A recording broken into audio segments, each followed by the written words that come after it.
recording in Yeah. progress. And we're going to go live to Facebook group. I love it because we're bringing you to Facebook. Yes. Hi, everyone. You are now live. So, hello Hey, everybody hooray. out there in the Pork and Beans show and who's going to see it on YouTube. This is the Pork and Beans show live. Hello, everyone. I'm so glad to be here. Thank you so much for having me, Michael and Orla. Our guest Yeah. today is Jennifer Locke Smith. How Hmm. wonderful is that? She's kind of a newbie, but she's got a lot of nice experiences, and that's one of the things that I've noticed about that a few people that just felt like their life is valuable and they want to share it.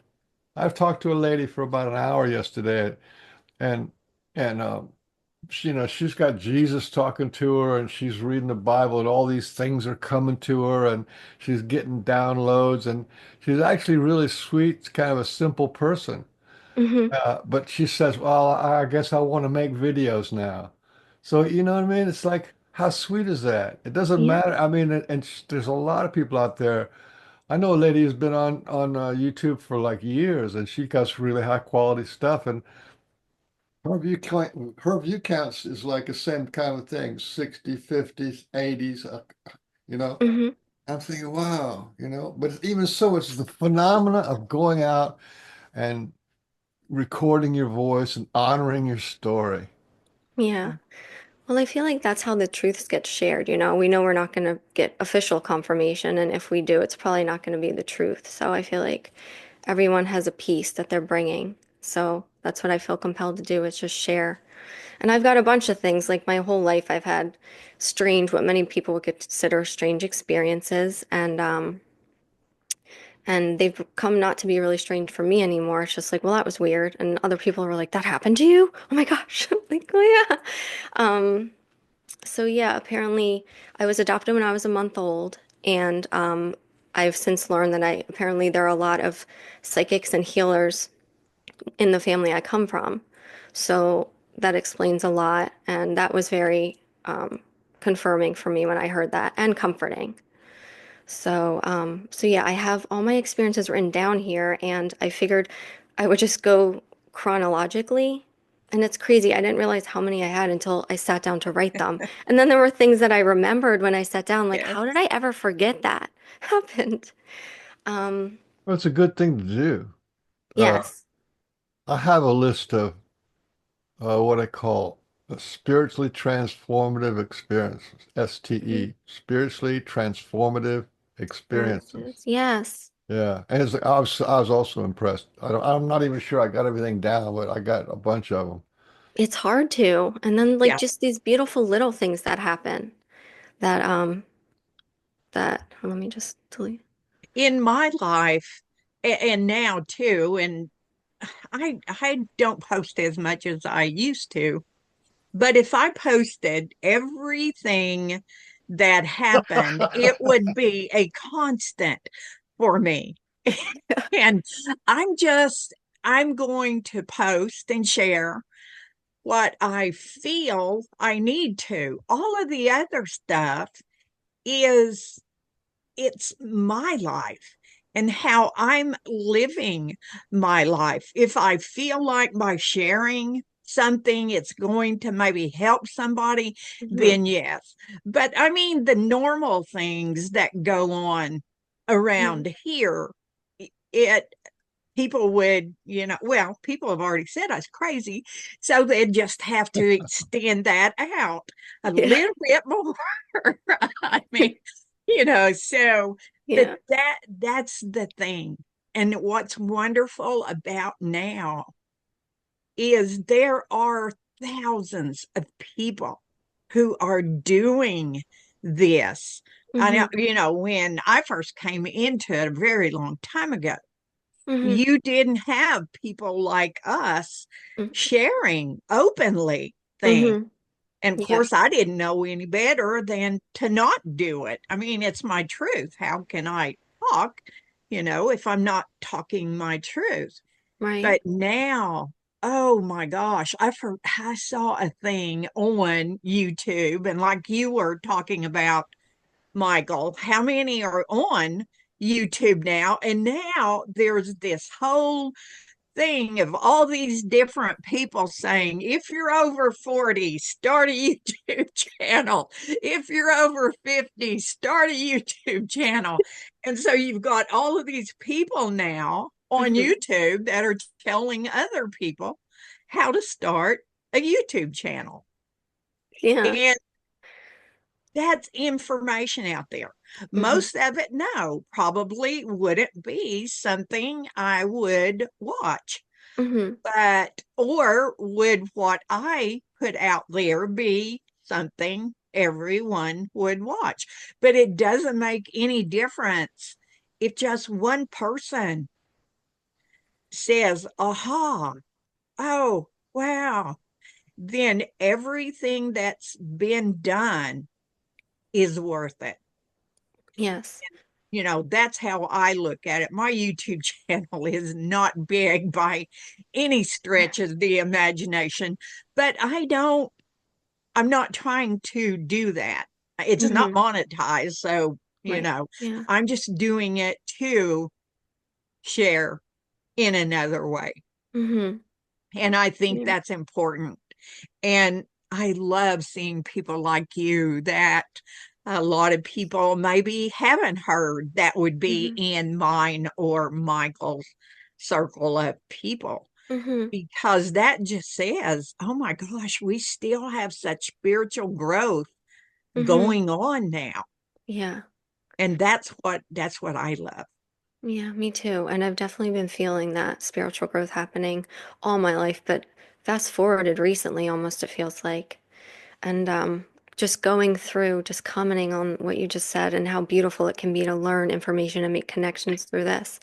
Um, Kelly Rainbow Butterfly is amazing, beautiful woman. I'm catching up on Pork and Beans, and I can't tell you how many times I cried watching her recent interview with you guys, and just so much truth. Like, yes, like all my life, even when I was young, this world kind of like this didn't seem right, and I wasn't satisfied with the answers I got from the adults. Like, why is it this way? Why do we do this? It's just, and they were just repeating what they were taught.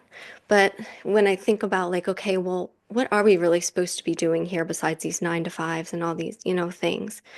And when she said, and always it always came to mind, like when I'm at festivals, I almost want to run around and be like, can we just live here? Can we all just stay and just exist this way? Because it feels so right.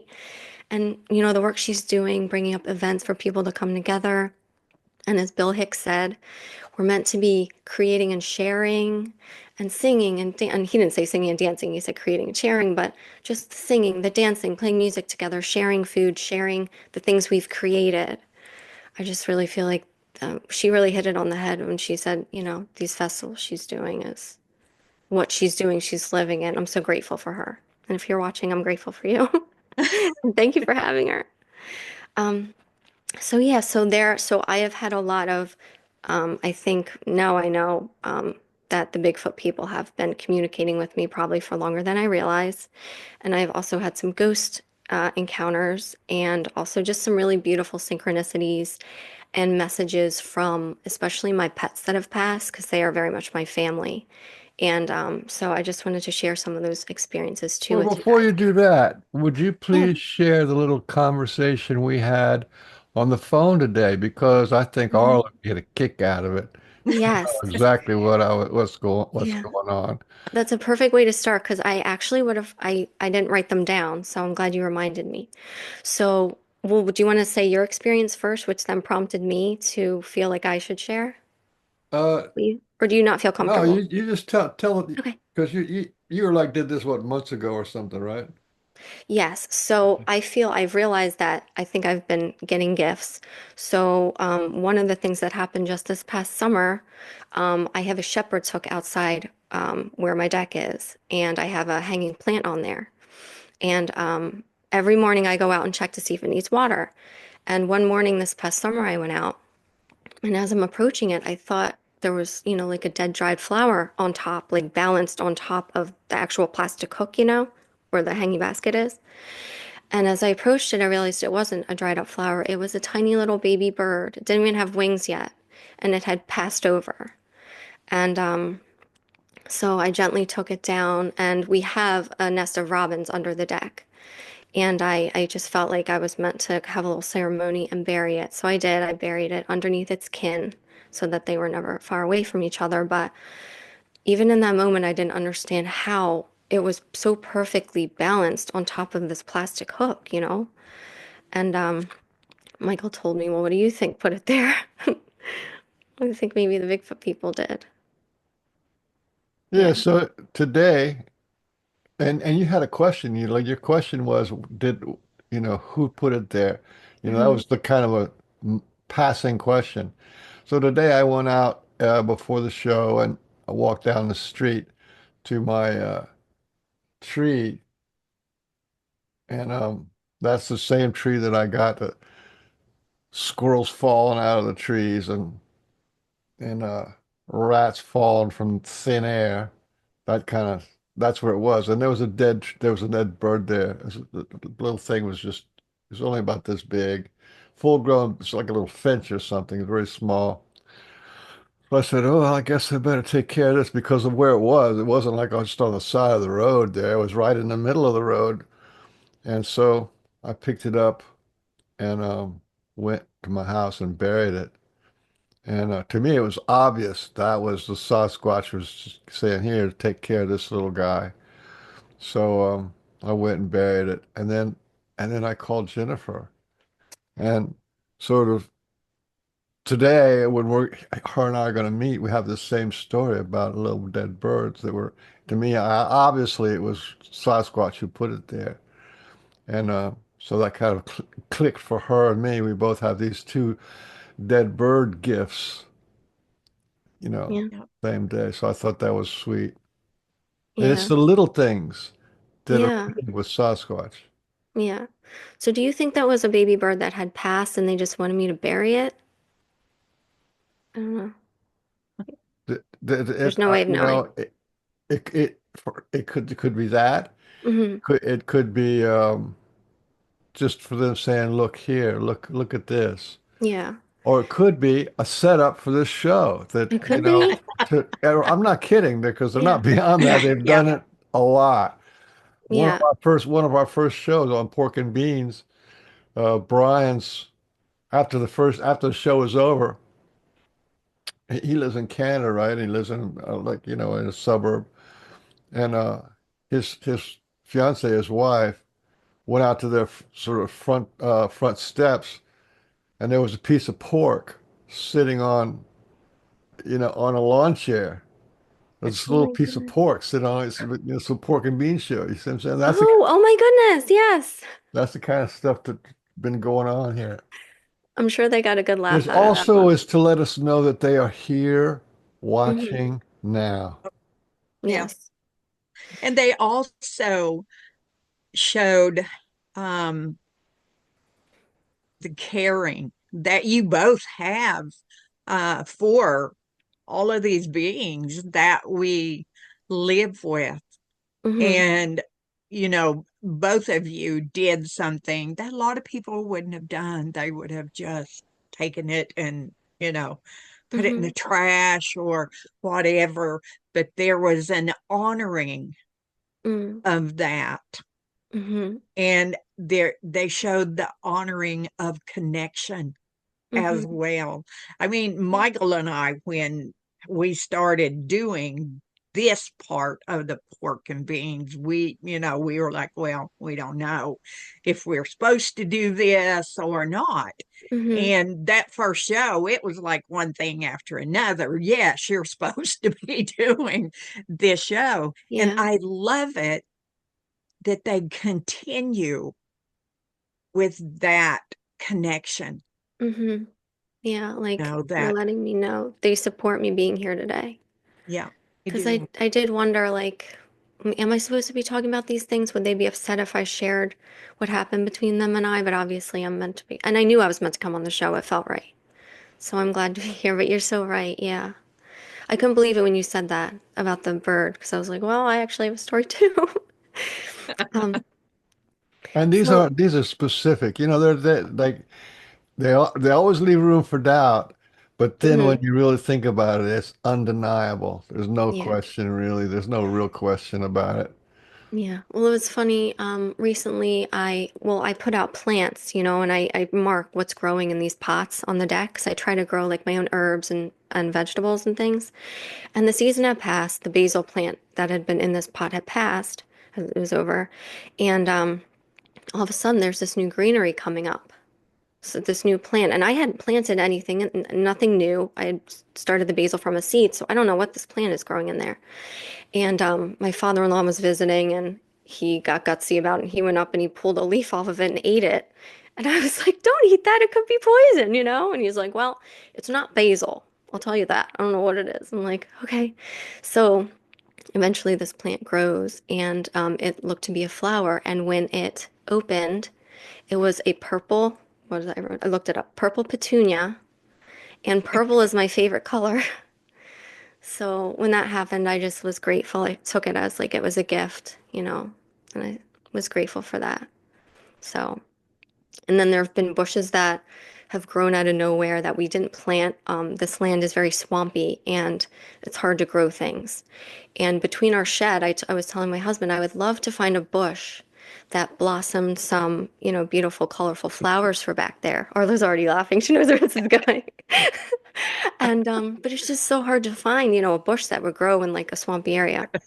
And I swear, it was the end of summer, and I look over and I'm seeing between the sheds this bush that I swear had not been there before, and it's blooming beautiful orange flowers on it between the shed, like exactly where I wanted to plant something, but we never did. I'm like, I acknowledge that. I don't always share with my husband the things that happen, even though he's had experiences with me, but um I acknowledged that's a gift. That's really cool. That you said what you said about having something there with pure intent out of Hmm. your heart. And Hmm. that is exactly how manifesting works. Hmm.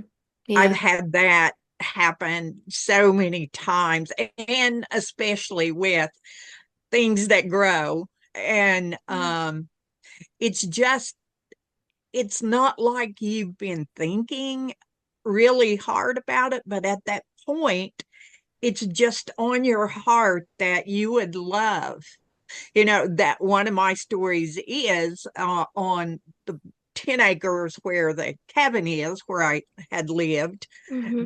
There was only one pine tree, and she is huge. She's a grandmother tree. And I Hmm. was leaning against her one day, and I was just talking to her.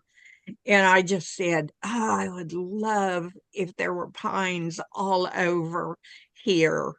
How much I loved her.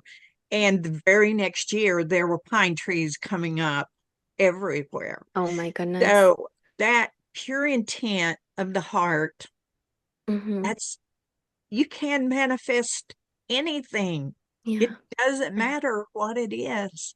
Yeah. And that's, Goodness. we Oh just wow. That's live in interesting. such an awesome time. Yeah. Yeah. Oh my goodness. Well, now this leads me into kind of ghosty stories, which I was more going to focus on the Sasquatch, but I feel compelled to tell you guys two situations that you just brought to mind, and that makes sense now. Um, I lived in a haunted house in Pottstown with one of my exes. And I can remember just walking around cleaning one day and just, I had rescued cats, two kittens. They were like 1 year at the time. And I was thinking how I'd love to rescue more. And I just wished I could rescue all the animals that are in need of, a home. And so we're in this townhouse and I'm just experiencing things. I'm feeling things walk on the bed that I look, I think it's my cat. It's not my cat. And just shadows out of the corner of my eye. So we called in a ghost team. And not only do they look into the history, but they brought, I think, three psychics with them. They came, investigated. They said, yes, you definitely have a haunting. And they told me my house stood, it was right on the Schuylkill. Schuylkill? Yes. I'm not good with geography. But, That's a um, parkway. pardon? That's a parkway. No, it was, oh no, of the river. The Schuylkill River, right? Pottstown, yeah. And so where There's my a, house there's stood, a you Schuylkill Parkway too, I think. it might be nearby. We were more in town, like Pottstown, and they had Yeah. just built these row homes on the river. And what used to be where our townhouses were was a pie factory. So they're telling me this, telling me the history, and the psychics are telling me. I didn't tell them that I made this. It didn't even occur to me at the time that I kind of made this call out to animals in need. But our house was haunted with cats and dogs, a bunch of cats and dogs. And they told me that what had happened was there was a vet in town, they said, that would promise people he would collect money to dispose of their deceased animals' bodies with dignity, bury them. He wasn't doing that. He was just dumping them at the pie factory dumpster. And they told me that these animals were the ones on the property and gathered. So they did this whole crossing over ceremony, which was very interesting and magical. My one cat, he was usually very shy and he would hide when people would come over. He was out and about doing laps around the second floor where they were doing this crossover ceremony. He was running around and I'm looking at him, and I guess the one guy must have noticed me like with my mouth hanging open, not, and he was like, he's gathering them. He's gathering the animals to be crossed over. And then once that ceremony was over, my other cat, she was under the bed the whole time. Once the ceremony stopped, she came out from under the bed. And it was just very, very interesting. Um, and then there was another time with my now husband. We weren't married yet. We had an apartment, and I had seen some older people around, and I was just thinking, if they're lonely, I would love to have them over for dinner a few nights a week, because I was close with my grandparents who had since passed. Um, and that night I woke up and there just enough to see a woman fading away. I could tell it was an older woman, and the white puffy hair I'll never forget. She was standing next to my bed looking at me, and as I woke up, she was fading away. And I lay there thinking, well, who was that? That didn't remind me of any of the grandmothers that I've had, who was visiting me. And then I thought, oh my gosh, well, just earlier today I was thinking about how I would love to have older people over that are lonely and so I thought to myself, I need to be more careful with my thoughts. But yeah, those are two more ghost stories I have. But I also have stories that I'm pretty sure I'm an abductee. I've only had two experiences like that, so I'll go into those now, if that's okay. Or did you guys want to say anything? Oh, go right Okay. No, ahead. you just take it, relax, and do what you feel like. Okay. You know, Okay. Okay. it's All all right. good. So Okay. yeah, Okay. So if it's important to you, then it'll be important. Okay. So, my first one of my first experiences, I was around the age of 6. It was winter time, and I was wearing like this fleece dress that I had that I loved. And I saw my body be levitated and taken feet first out of my closed bedroom window. And my presence was like on my bed with my back to the wall. My bed was like up in the corner.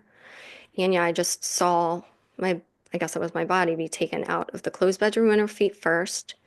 And at that time, I'd been taught that glass can cut. And I just remember being very worried about the condition my body would come back in because I knew it shouldn't go through glass. And oh my goodness, it's going through glass. It's going to come back all cut up. Um, but that's where that memory ends. I don't remember anything else from that. Um, so that was that. But yeah, so that was interesting. So you haven't at this point got back in touch with actually what happened at that time. No. Okay. And why do you feel like it was an abduction? Well, because I was levitated and taken feet first out of, I don't know. Mm, No. I didn't go willingly, and I watched myself be taken, so something strange happened, I assumed. Yeah, Okay. I don't know. I That's don't a know.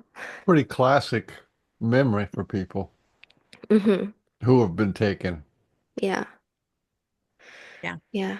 But And 90% of the people who've taken are taken and they don't remember it. So really remembering anything is out of the bell curve. ordinary. Yeah. Yeah. The only other experience I've had that makes me think I might be had an experience like an abductee experience is in 2013 I was moved back home. I was with my parents in my old bedroom, and not the same bedroom, it was a different one. I switched bedrooms as a teen anyway. Um, but I woke up and I had sleep paralysis, and I looked over and there was a tall gray to the left side of my, it was to my left, and it had its back to me and it was looking up at pictures. I had like a shelf of pictures and it was looking up at them. And when you're in that state, you can't really make noises or anything like that. But I was trying to scream and I was terrified. And I was thinking, looking at it, like, oh, it's a demon, demon. And I must have made some kind of noise because I was trying to scream. And it was like I startled it. Its arms went up like this, and it turned and it looked at me over its left shoulder. And it was like, uh-oh, like she's not supposed to be awake right now. And then the next thing I remember, I was waking up and there was sun coming in my window and it was morning, and that was that. So I don't know if, yeah, that was the only Well, other thing. the star people have an interest in you and have had it for a very long time. Um, One of the things with the Greys is they did a lot of it. They were uh, taking DNA, actually, not really for a bad purpose, Hmm. but one of the things that they didn't do, which has caused humans a problem, is they weren't allowing uh, people not to see. Your first one, you really don't, you just know you went, but Hmm. you really don't know what took place. The only fear that I heard was you were worried about the glass, Hmm. and possibly where you were going, but you Yeah. don't have any physical thing to connect to that. Hmm. With the Greys, um, they had been taking DNA for a very long time, Hmm. and it was to help them. And also, you have other groups of star people who have been monitoring us for a Hmm. long time and how we are evolving. Hmm. And all of the people that I've dealt with who had abductions that were scary came to their own understanding that it really wasn't a bad thing. The thing was, they didn't understand what was going on. Yeah. And we don't like to be taken and, Yeah. not understand why we're being taken. Yeah. And that's has been a problem for a lot of people. Hmm. And I like that you were allowed to. That says a lot about you that you did Hmm. make a noise, Yeah. and he knew at that point, well, oops, this is not supposed to happen. Yeah. She's not Yeah. supposed to be seeing what's going on. Hmm. And, then left. And of course, that let Yeah. you go back to sleep. And Yeah. so, Do And you have brothers and sisters and families like? not that I know of. I was adopted at a month old, but I will tell you an interesting synchronicity. Um, you know, I've been interested in these things for a long time, just trying to understand what happened to me, and let me down like the conspiracy rabbit hole and all that stuff. And You hear that it sometimes runs in families, these experiences. And so I kind of figured, I wonder if I'll ever know if like my biological mother experienced this. Well, I reconnected with my birth family as an adult, and how are you ever going to broach that subject once they agree to meet with you? Like, hey, so what do you think about UFOs? And she'd probably just ask for the check. So I'm like, how am I ever going to ask her that? Well, I didn't have to ask her one time at dinner. She told me. mm, She just came out and told me. I couldn't believe it. But unfortunately, it was in the context of like, she would say these crazy things sometimes, like apparently. And then my birth mother had told her that she would be taken on ships and they would do things to her. And I didn't say anything to her at the time about my experiences because I didn't want to scare her. And it wasn't exactly in a context of, she thought it sounded crazy. But I just couldn't believe that she just came out and told me. I didn't even have to ask. And that was also very interesting to hear that my birth mother apparently had experiences too. Yeah. So in a way, I guess I know it's not siblings, but I know my birth mother had experiences. But that is part of a great disclosure that's going on. I mean, it's one of the pillars of disclosure. There's Hmm. the angelic Godhead disclosure, which is the near-death experience. That's people all go to the Godhead or some region like that, Hmm. and they have these experiences and come back, and they're so excited they end up writing books, and Hmm. or they're afraid or whatever. Yeah. That's one, and then another one is the ET experience and the spiritually transformative results that you Hmm. get from a near-death experience, that is to go up and hang out with in God and all that kind of stuff. Hmm. The people who go on to craft have those same kind of awakenings, spiritual attunements and stuff like that. Yeah. And then the third pillar that I would say is Sasquatch, because the Sasquatch for the people who are friends and connected to the Sasquatch people, they also have an awakening ongoing, a sensitivity, a deep respect for nature and Hmm. animals and an awareness, an opener, a bigger awareness of what's going on. So that those are three right there. The other one is the healing community, which is you don't really see it, but there's just millions and millions of people who are healers and psychics and doing quantum hypnosis and past life regressions, and this is Yeah. just a huge thing that's going on. So this disclosure, transformation, awakening is happening on these major levels. Hmm.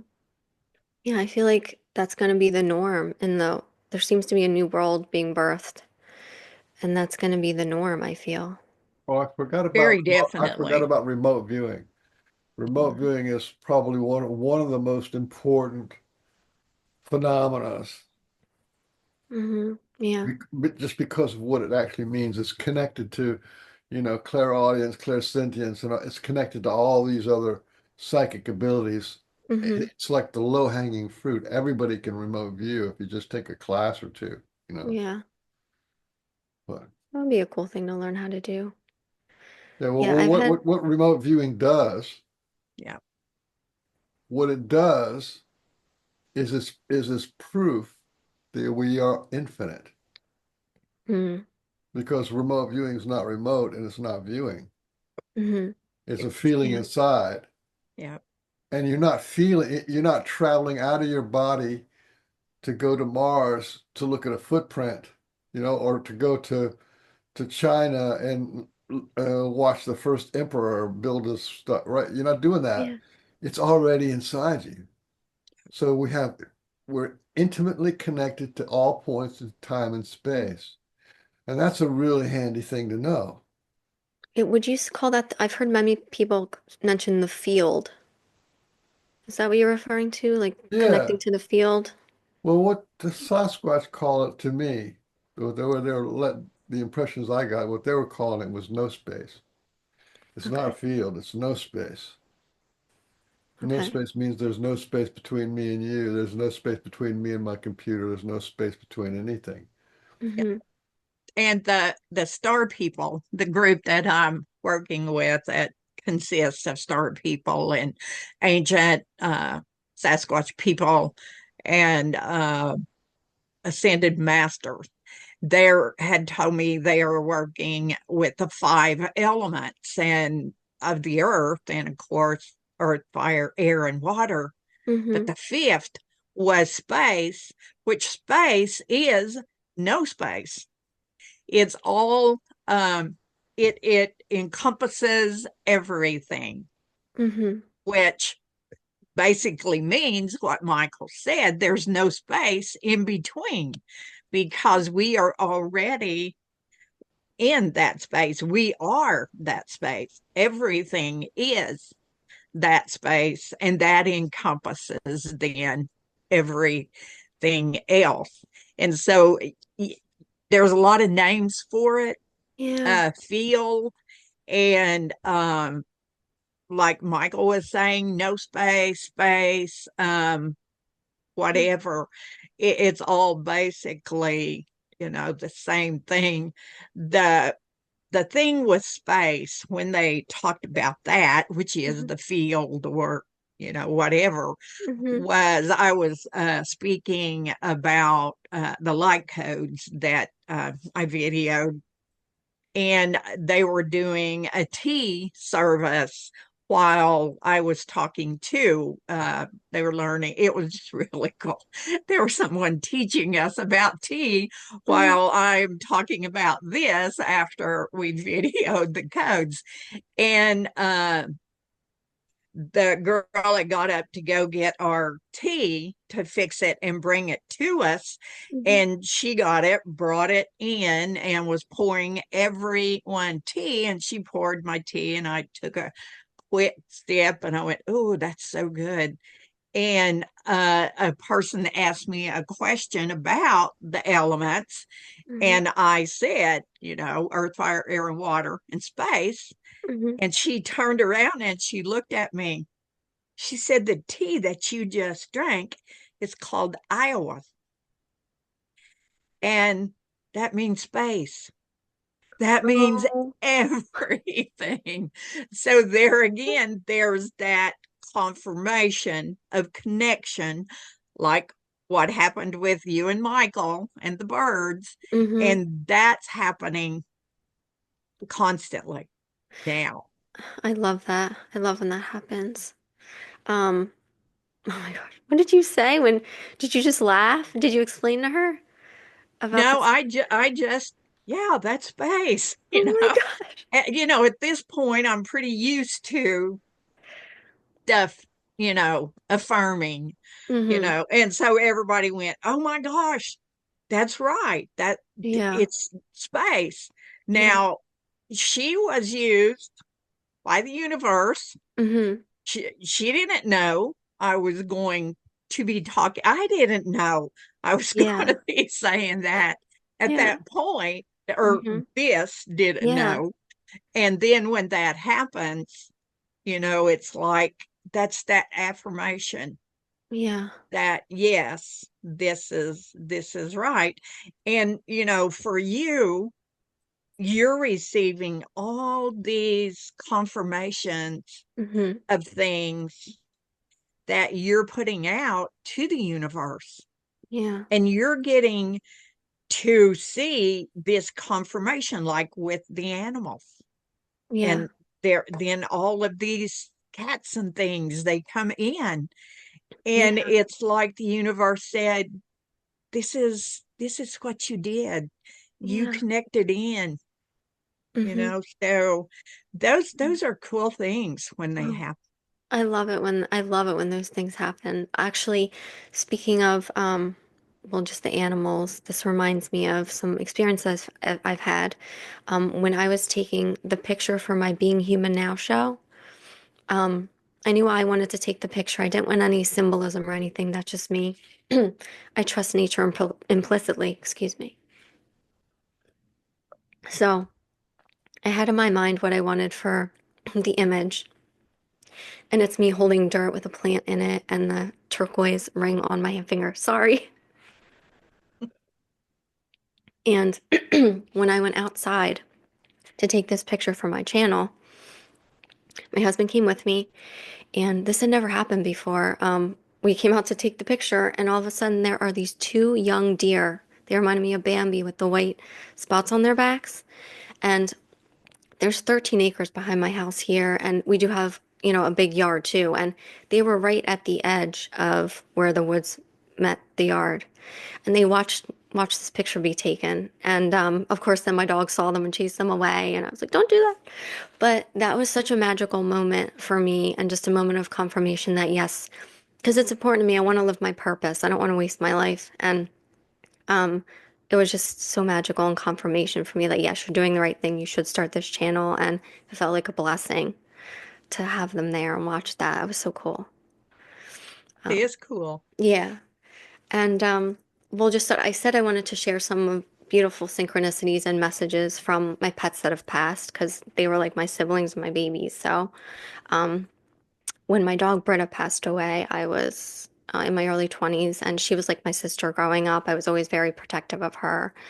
And so when she got too old, we had to put her down, and my family went. My mom was like holding her head. It was too much for me. And so anyway, I was having a hard time. And later that day, we brought her home. We buried her in the backyard. And in life, she had a boyfriend named Jack, and they would always play together like throughout their lives. We'd take turns. He lived right down the street. And so they would play all the time. He passed like a year earlier. And so I couldn't protect her anymore. So I prayed to him to please come get her so she wouldn't be afraid when she crossed. And later that day, Jack's mom walked up to our house just to give her condolences. And we were standing by like the door. We had the glass door looking out back, which is where we buried her back in the yard. And I was talking to Jack's mom, and I was pointing out to her where we buried her in the back. And just then, as I'm pointing it out, two hummingbirds, and my parents are not bird people. I had never before seen hummingbirds in the yard, but there were two, and they were playing like right in front of us while I was pointing out to her where Bird was buried. And I was just like, that's them, it's like universe letting me know like she's okay. He came to get her. So that was really cool. I've gotten confirmations like that a few times. So that was one pretty cool story. That's a Um, beautiful story. thank It you. Yeah. is. And then recently my cat passed away. And so I had a hard time with that. He had congestive heart failure. And Bruce was flying over here. Sorry.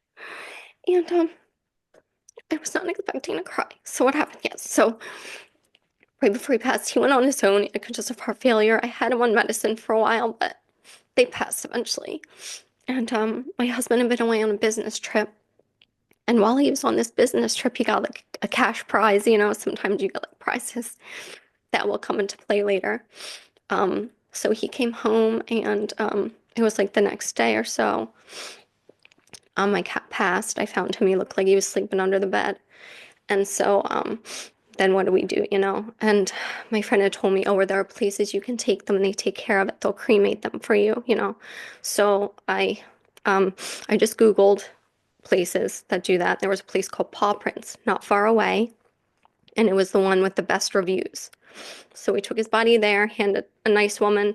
I called, her name was Elaine, and she was like, I'll meet you there and I'll take care of everything. I'll bring you guys in. Super sweet lady. So we went and handed him over. She was great. She met with us. And it turns out the cost to have him cremated and give him a beautiful box was the exact amount that my husband won for his work trip on his work trip as like a consolation prize for doing so well. And money was tight then, so it was like a mirror. It was like awesome that it was like the exact amount. Neither of us could believe it. And then the next day, I was having a hard time, and it was actually interesting timing because my parents' cats were visiting, and their cats are very, very loving. My female cat, she loves when she wants to, but she's not very cuddly. So it was also just a beautiful synchronicity that they just happened to be staying with me when this happened. So they were a great comfort the next day. And my husband calls me, and I'm waiting to hear back about, my cat's remains being ready. And my husband calls me, and he had been out working that day, and he goes, Jenny, you're not going to believe this. And I was like, what? And he said, he had a client that he was working with, and he was a little late to their meeting that day. And he was like, called the client, I'm so sorry. And he was explaining to him what had happened. Our cat passing last night was very stressful, and we were up a little late. I'm sorry, I'm going to be late. And this guy's talking over my husband. He goes, I know, I know, I know. And finally, my husband's like, what do you mean you know? And he goes, my wife is Elaine. She's the one that met you guys last night. She works for Paw Prints. And I had just completely, and I just started bawling because it was like, he's okay. Everything was meant to happen the way it did. It was his time, and it like gave me so much peace, but I couldn't believe the connection, you know, and just, I mean, things like that happen to me a lot, but those were just two of the big ones that just how everything, like you said, is connected, and we are so loved and looked after, and it's Yeah, awesome. we are. Now Hmm. that's synchronicity of life. When we are in the flow, Hmm. that synchronicity of life is just there continually. Hmm. And we see that Yes. connection. Yeah, I love that. I love it. And then I get feathers a lot. And like if I'm ever questioning, am I on the right path? Am I feeling my purpose is, um, sometimes it's literally I'll take a few steps and there will be a feather there in front of me. And recently with everything that's happened, like I had to leave my job in 2021 because I made a decision that I was not going to take needlecraft classes. Let's just say that. I won't go into detail, but I had to leave because my job mandated it. Needlecraft, Hmm? mandatory needlecraft. Yeah. Every And that, kid's required. yeah. And I wasn't going to do that. So I knew, I mean, we have a house, we have a mortgage, we have bills. And I made the decision, all right, I guess I'm not going to have a job soon. What am I going to do? And I was feeling very scared and sad. And I walked out my front door to go get the mail. And these thoughts are going through my head. What are we going to do? Are we going to lose the house? What's going to happen? And just then, as I'm walking, a little white feather comes falling down in front of me. And I just knew right then, like, it'll be okay. I don't know what's going to happen, but it'll be okay. And it has been so far, thankfully. Like, I left. I'm now driving. I'm a delivery driver. I deliver food to people. So, but it all frees me up to just be out in nature. I'm not stuck behind a desk anymore, and I'm listening to things I'm interested in. And you know what? It's like the best job I've ever had. I love it. So, yeah, it's been okay. It's interesting how the universe works with us to put us where we're supposed to be. Hmm. So that, I've talked to so many people that had monumental decisions that they made during COVID, Hmm. and that it it pushed them to Hmm. do something that they really wanted to do in the first place, or just hadn't realized yet that they didn't need to be doing what it was that they were doing. There was something that the universe had for them. Yeah, you're so right. And that's how you got there. Yeah, you're so right. If I hadn't left that job, I wouldn't be doing my show. And um, I don't know, the audience doesn't know this, but in the spring, a gift to myself was having an astrology reading. And because I was like, okay, well, what am I doing? I'm 37 years old. What am I supposed to do? And she said that I meant to be to speak about my experiences because it would heal people. And she said I meant to be a wayshower. And she said I'm meant to be the weirdo. And she said I mean this in the most loving way. I was like, I know. And she said, yeah, and you should start a podcast or a show or something like that to talk about your experiences, whatever you feel compelled to talk about. So, yeah, that's what I've been doing well, since this past spring, but it feels right. So, it feels much more along the lines of what I'm supposed to be doing. I have a question. Yeah. You said you're driving, like the DoorDash or whatever it is, and you give people food. Hmm. Did you And ever groceries. did you ever have the feeling a while back that you wanted to give old people food and have them be taken care of? I wonder if there's a connection there. I bet you there is. What if my wishes got fulfilled, I guess, huh? It's true. I deliver groceries to older people and old and And the hungry. whole world had to change around for that to happen. I love it. Oh my gosh. Guys, I'm so sorry. These past 5 years are my fault. I love it. Oh my goodness. I bet you a lot of people got their wishes fulfilled. Even their dreams might have been crushed, but their wishes were fulfilled. Yeah. Exactly. I think, well, everything happens the way it's meant to. There are no mistakes or coincidences, even if it looks like it's a nightmare at the time. But yeah. And I think it was all part of, like we said, like this new world coming. So, all right, let me see. I'm just gonna look. All right, so I guess when I think I'm gonna start talking about when I think the Bigfoot people may have started reaching out. They probably were there all along, but I started camping with my ex out of college. I graduated in like 2009. So that's when I really started camping. We did a lot of road trips, and um, I hadn't really been into Bigfoot that much yet. And then it was kind of only after that I'm realizing, oh, that must have been them. We were camping in Vermont in a tent, and I started hearing things hit the tent hard and like quickly. And he was an Eagle Scout, and he just kept telling me, oh, it's just the tree above us is dropping acorns. But I'm laying there and I'm thinking that doesn't quite make sense. And when I'm out there walking around, I'm not getting hit by acorns, you know? So that was strange. And then the next night, his brother came. So I'm kind of by the door and I'm in a tent with these two boys and they're sleeping.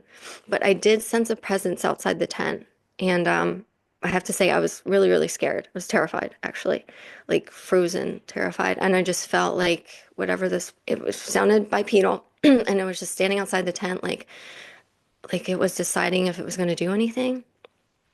And I remember just thinking, out like please don't do anything there's a lot I want to do in this life, and I know you might be upset at the way the world's being treated or the earth's being treated, but please don't do anything that upsets me too, to see this happening.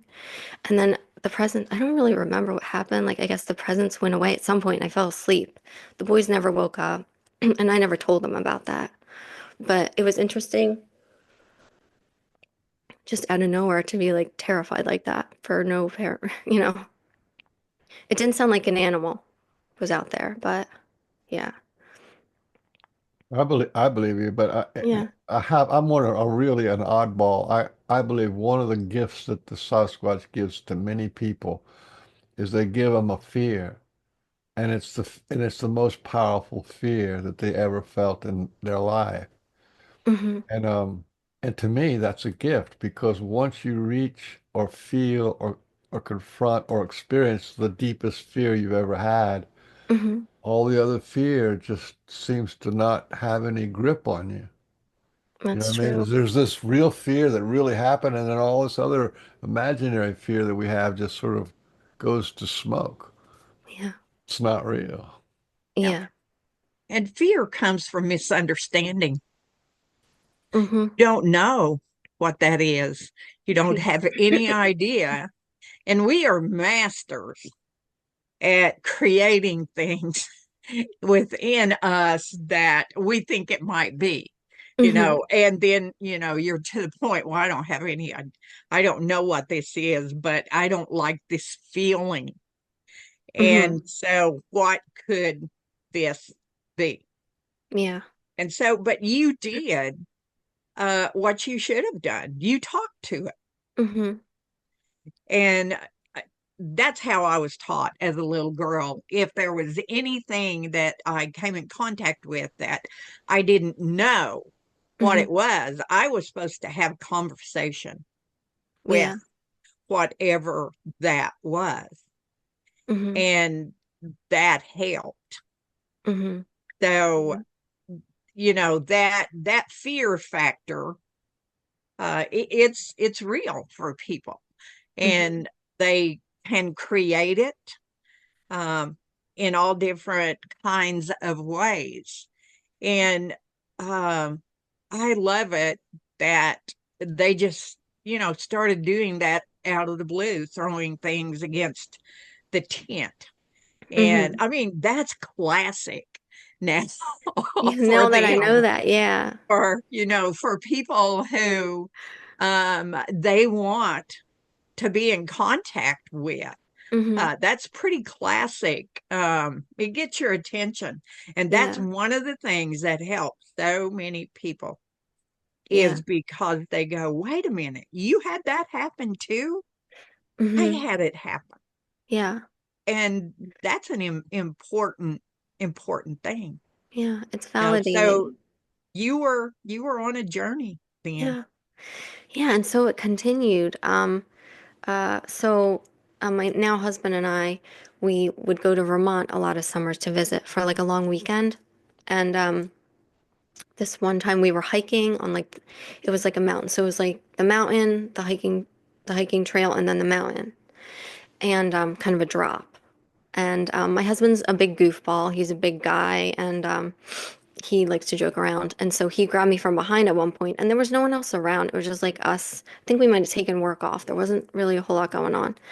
And it was just him and I hiking, and he grabbed me from behind and like pulled me to the edge of this hiking trail and was like joking around like he was gonna throw me over the side. And I knew he was kidding. I knew I wasn't in danger, but I'm still like screaming, because I'm afraid of heights and struggling a little bit. And then he pulled me back and he's like laughing, and I'm sure I had some choice words for him. And all of a sudden, his face changed and he grabbed the back of his neck and he starts looking around and he turns to me. He goes, I feel like someone just threw something at me. And I was like, and by then I had been looking into them and learning that sometimes they throw things. And I didn't say anything to him at the time, but I just thought maybe someone was not amused by that. They got his attention. Yeah, knock it off. Don't push her over. And then the next summer, I don't think this was the same summer. The next summer we went, it was more like the Brattleboro area, and we rented a cabin, and there was like a fire pit that was up against like the tree line, in the woods, beautiful woods around. And we were out driving around one day, and by then I learned about like the mind speak stuff that you can talk to them. And I asked them to come. I asked them, I can't remember what I said verbatim, but I called out saying, I would love to have an interaction in whatever way you feel comfortable. Like I sent out just like the friendly vibes, and that just I didn't want to be scared, that I would love for them to come in any way they felt comfortable, if they to let me know they were around if they were. And that night, my husband and I are sitting at the fire pit, and we're playing music low, and all of a sudden, both of us heard it sounded was coming in. Didn't sound that far away, like maybe 10 feet into the woods. It sounded like a female voice making the sound of a fox for a few seconds. And then it sounded like a male voice making the sound of a chimpanzee. And my husband heard it too. And we kind of looked at each other like, oh my goodness. So that was interesting. And I wondered if they like answered my call to come visit. So that was cool. Sounded like they did. Yeah. Yeah. Yes. When you get tooted, oh, I heard an owl last night, but I get owls a lot. But yeah, when you hear two different sounds and you kind of like, what was that? And then yeah, it's pretty. That's what I'm saying. They always leave room for doubt. Yeah. Then it's like, no, there's no question. That's what it was. You know what I Yeah. mean? And I was thinking, yeah, it's like a female voice and then a male voice, and there's definitely not chimpanzees in Vermont. So that was interesting. Um, and the time, so then I was visiting, my parents live in Maryland, so there are a few experiences that were in Maryland. Um, just within the past few years, I was jogging there. I go jogging, and they live in a very rural area that also has some woods. And I always jog along this one road, and I always stay to the side, so kind of on the same path when I come and go, stay out of the way of um, cars and whatnot. And I was playing a song low enough for me to hear on my phone while I'm running, and it was kind of a neat song, a good song for these times. It's like, I am resilient, I trust the movement, I negate the chaos. It talks about how one voice can feel tiny, but together we make a mighty roar, and how these times are poignant. The winds have shifted. It's all we can do to stay uplifted. So I don't know if what happened next was because somebody liked the song I was listening to or what, but I was listening to that. I ran down, turned around, and on my path back, this was there. Wow. Oh, can you tell what kind of feather that is? I thought might be a turkey feather, but I don't know. It's not Um, turkey. yeah, I It don't could know be, either. Could it be a bird of prey? An yeah. owl? It'd have to be a big owl, No, but it that's could. big. It's big when they're big like that. Yeah. It Yeah. Yeah. has to be the size of a turkey, Either or bigger or Yeah, something. either that's what I that figured. or it could be a hawk too. Maybe. It's that is a primary wing feather, I believe. Okay. That's what helps give the bird lift, Okay. helps them to rise. Oh my goodness. And it's funny, I was wondering if it was a hawk because according to the there's a medicine wheel book I have that's like Native American astrology, and I'm a red-tailed hawk. That's my animal. Oh, Oh, that's So I nice. It would be Yeah. cool if that was one of their feathers. So that's an important feather because of what its purpose is on the bird, whatever the bird is. Hmm. And for you, where you were at that time with that song, that energy was uplifting, helping Hmm. to raise your vibrations. And then you find a feather that gives lift. So that's pretty cool. It is really cool. And I bent down, and I gave thanks, when I looked around, I said thank you, and I brought it home, and now it hangs in my bedroom. I kept it, and I'm grateful for that. Um, yeah, and then one other time, here's the other feather I feel was a gift. Um, I went out in the back to feed the squirrels some trail mix and put it on the picnic table for them. And when I turned around, this was like literally a foot or two in front of me when on my way back to the house. So I gave thanks again for this, that I figured someone was happy I was feeding the squirrels. So That's a woodpecker. It looks like Somebody a said there yeah, was a woodpecker bar. feather. Somebody just said Joe Sustat There. there. Yeah, he says Yeah. that's a barred owl feather, I believe. So we got one belief or one vote for barred owl. Could be. thank you so much for that. Thank That you. one. This is That's the Barda. barred owl. Yeah. Yeah, I think Yep. so. Yep. Yeah, Um, the woodpecker. Yeah. yep. That's And a woodpecker. yeah, they're all over our property because we have old Yeah. growth. So that's, yeah. Yeah. Yeah. Um, and then something that just happened more recently, last Christmas night, actually, I was in Maryland for Christmas with my parents, with my husband, and we had been to a Christmas party down the street, and there are not many lights around in this neighborhood. It's pretty much pitch black at night. So we left the party and we're walking back. It's like 11:45, and we just had a little flashlight with us, and all of a sudden, we both smelled what reminded me of a petting zoo when I was little. Very, very strong smell of like this petting zoo. Walking back to my parents Christmas night, and so I'm kind of like, oh my goodness, are there bears in Maryland? I'm not sure, And then also, you've heard that sometimes the Bigfoot people give off a smell, but I'd never smelled this before, so it smells like a petting zoo. Let's get to the house. And so we get in bed. My husband falls asleep, and I just remembered another experience. So my husband falls asleep. I'm laying there, and I hadn't turned the light off yet. My cat Sophie curled up next to me. She was going to sleep, and all of a sudden I hear, um, it sounded like the samurai voice. Yeah. Okay, and it was definitely language, but it was not like the chatter really fast. It was slow. It sounded like the samurai voice was in the room, like to the right of the foot of the bed. And my cat, she heard it too. She got up and she jumped down off the foot of the bed, which I thought was weird in the moment because seemingly she jumped like in front of whatever this voice was. And I looked over there. I didn't see anything. This voice went on for a few seconds. I don't know what language it was. That's not saying much because I only know English, some Spanish, and some Italian, but it didn't sound like either of those. That went on for a few seconds and it stopped. And then immediately afterwards, there is a Jack and Jill bathroom that connects to this guest room we were staying at my parents'. And then there is a guest room like through this Jack and Jill bathroom. Almost immediately after this, samurai voice stopped after a few seconds.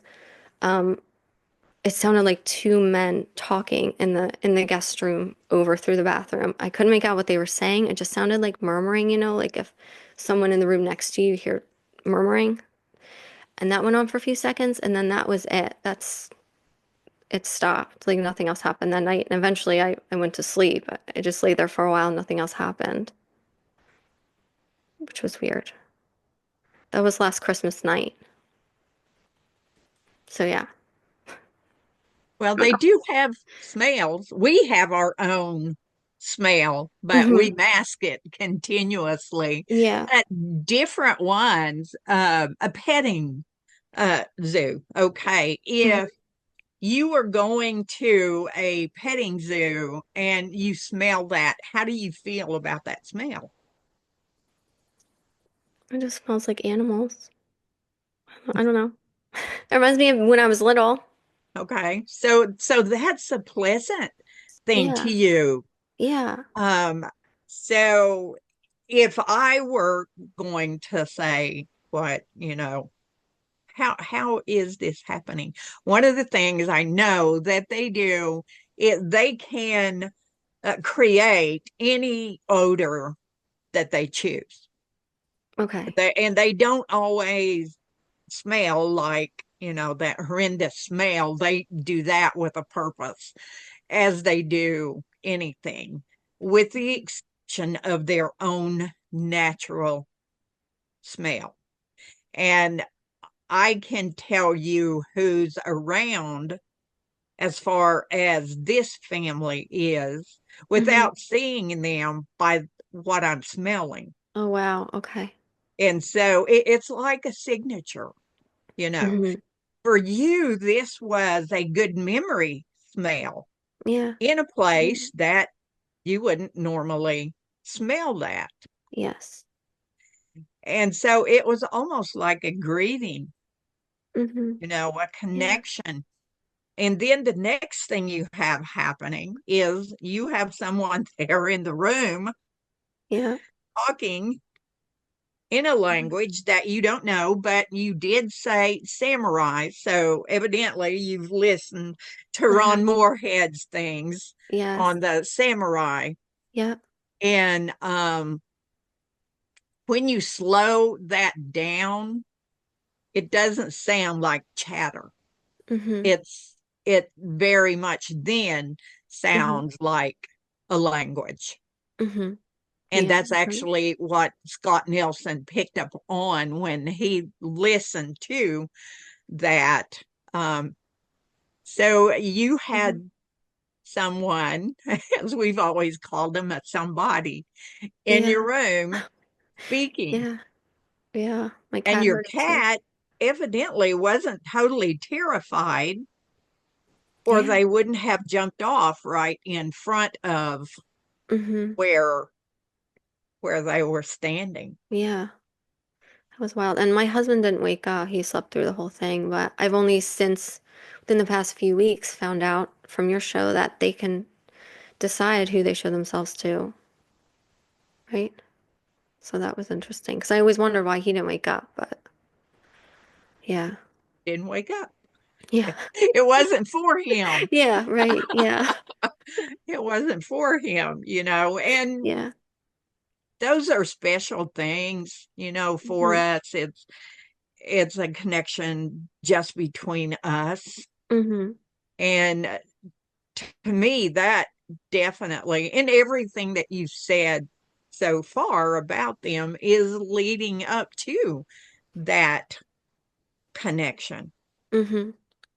Oh goodness, yeah. I just remembered. So there are things that because I forgot to mention that some other things that have happened since we moved in. That was just this past Christmas.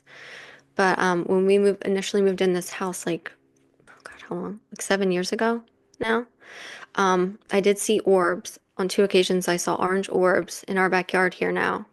When we first moved in, we were so excited to have a house that we would have like little dance parties sometimes on the weekend nights.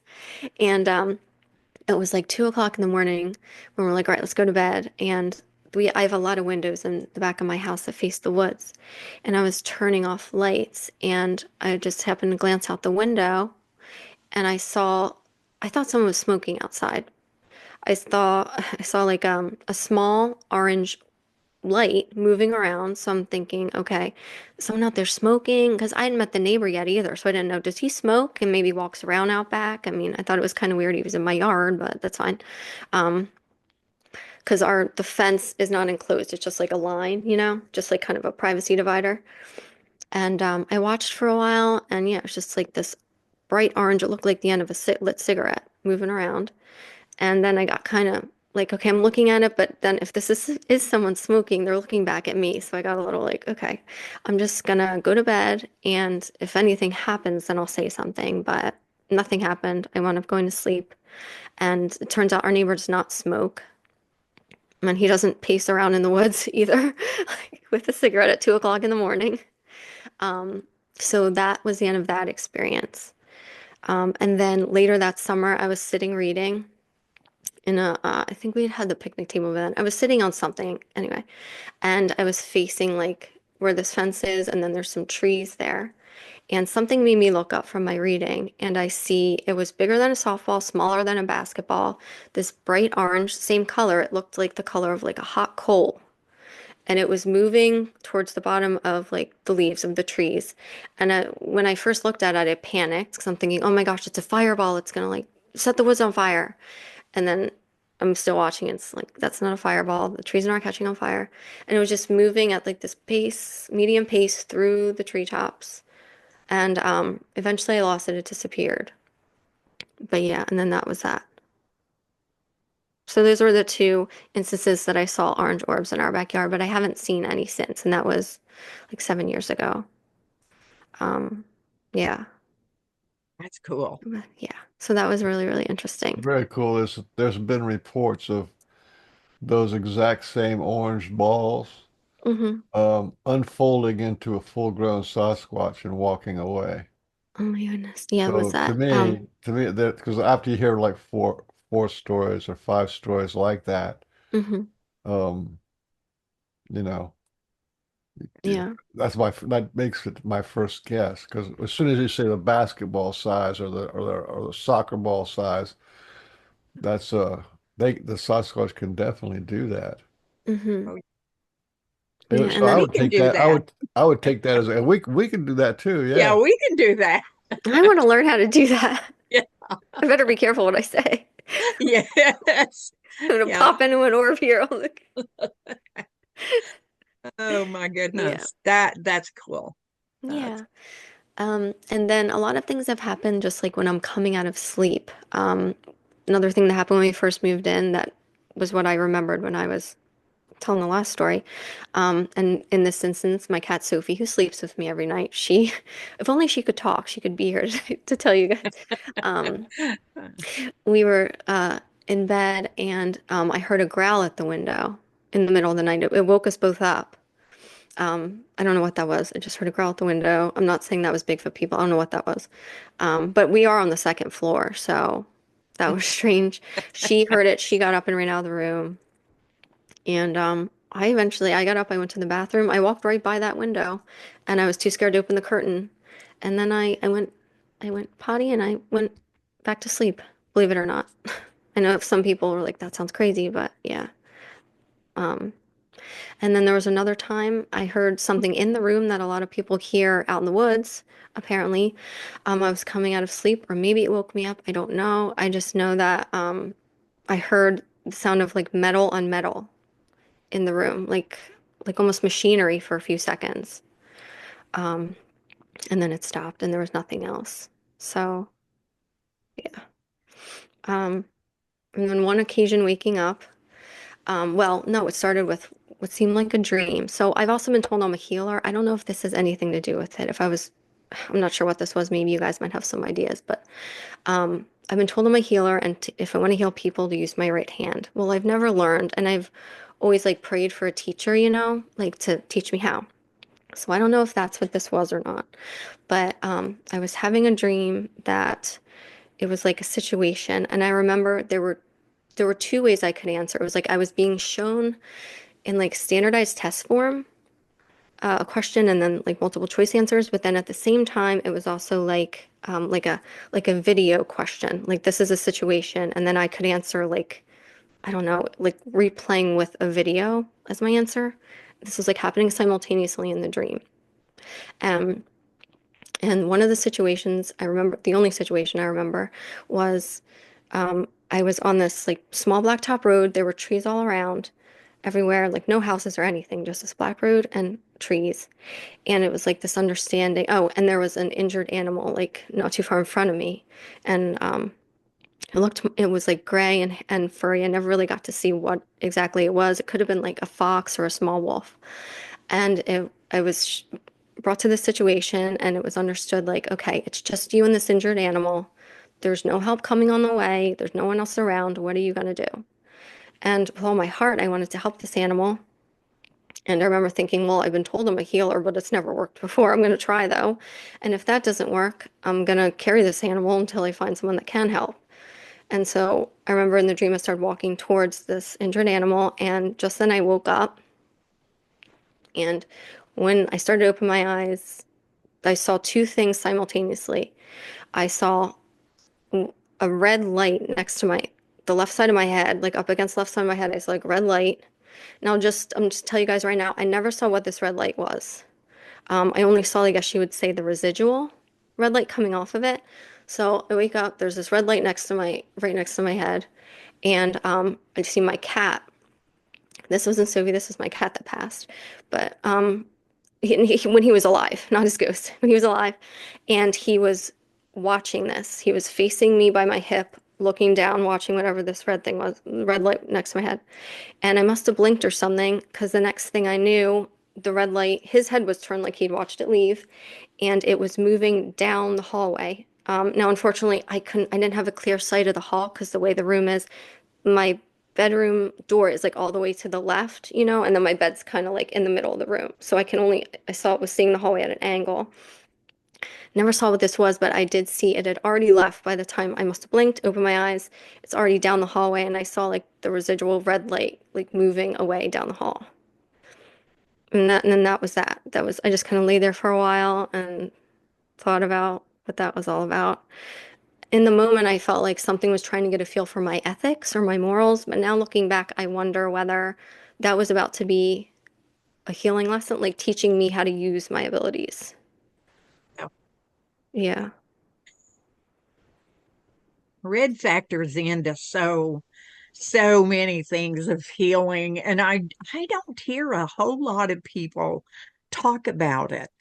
But it is one of the parts of healing that Grandpa Fire gives us, Hmm. and that is through infrared light. And Okay. so what you saw was a red light Hmm. because you saw the residual light Hmm. off of it. You said that you've always felt like you it was your right hand that you used in healing work. A psychic told me that. Yeah, A psychic had me cold crystals, and she said, yeah, okay, if you want to heal people, use your right hand. yeah. But I don't know how.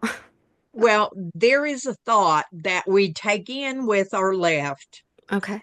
and we give out, I think, with our right. And so Okay. in through the years, I've heard people they use their left hand for healing. I've never used my left hand.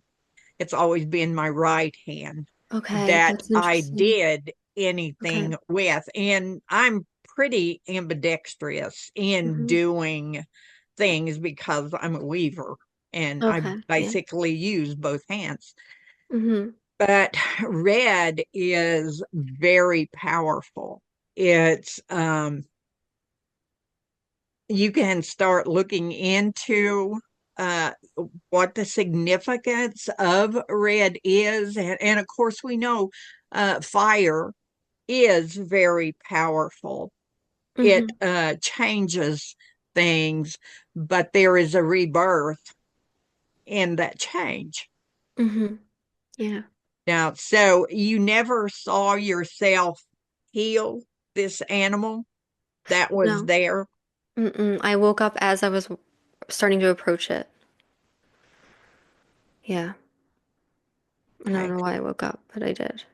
You know what it is that you're supposed to connect with as far as that healing. Um,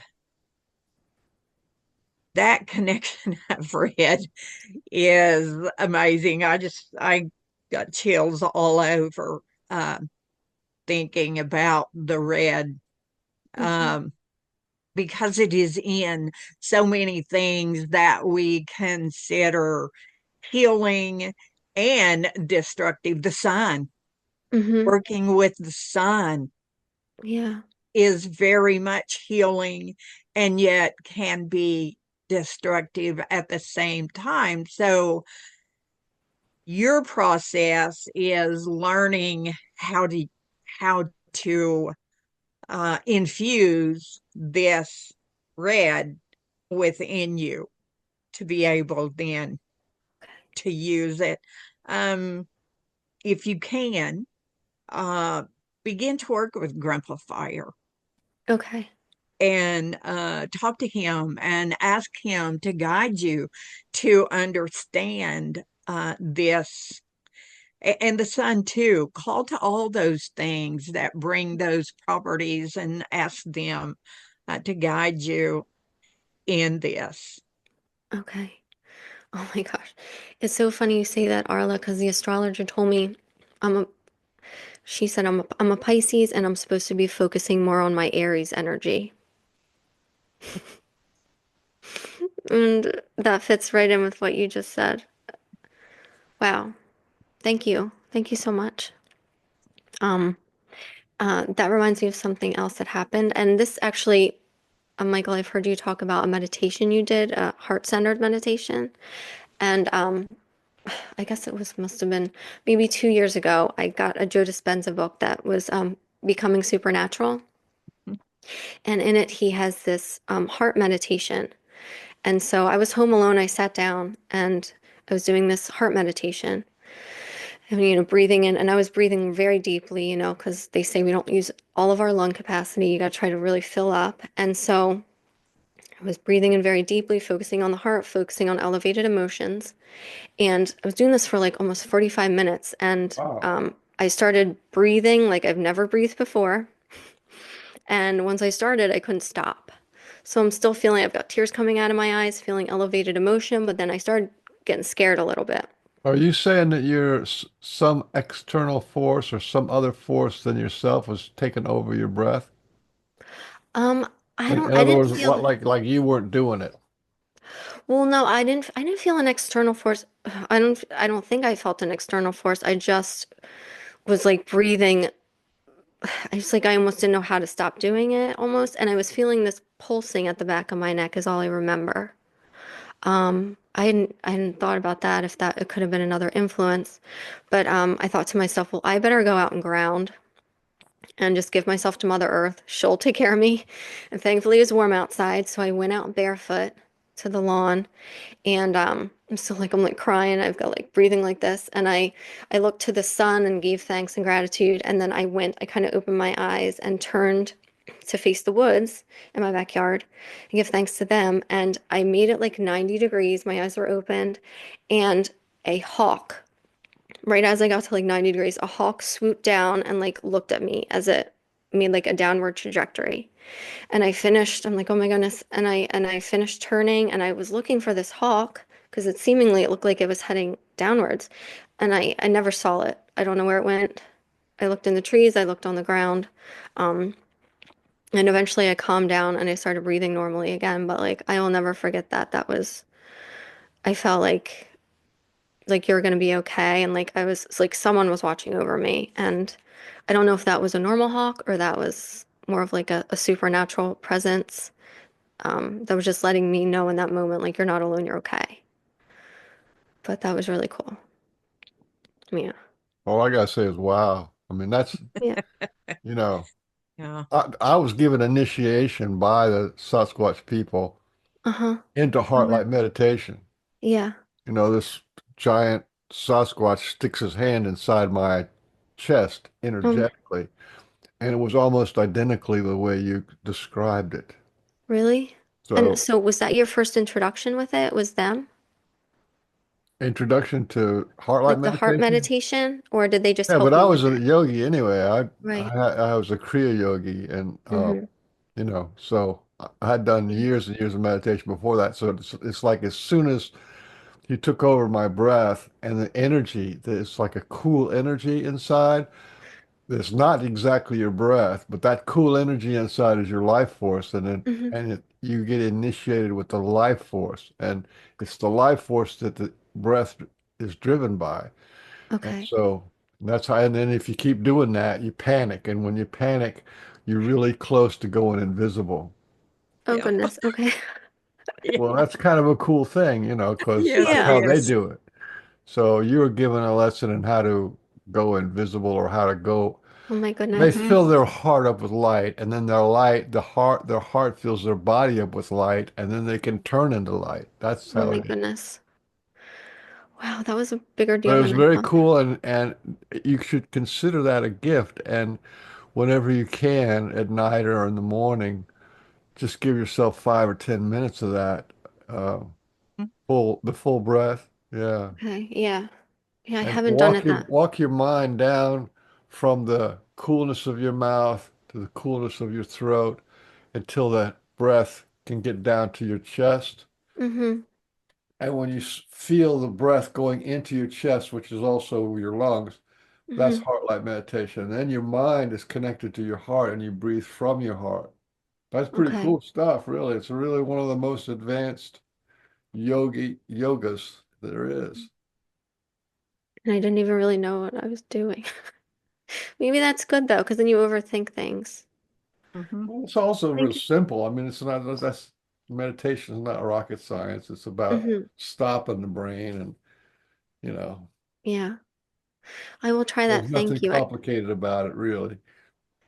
So just for 10 minutes, you can just every day for 10 minutes is all it takes just to It all depends on what you want to do. yeah. I Yeah. did I've been doing that for 12 years now, right? In Mm-hmm.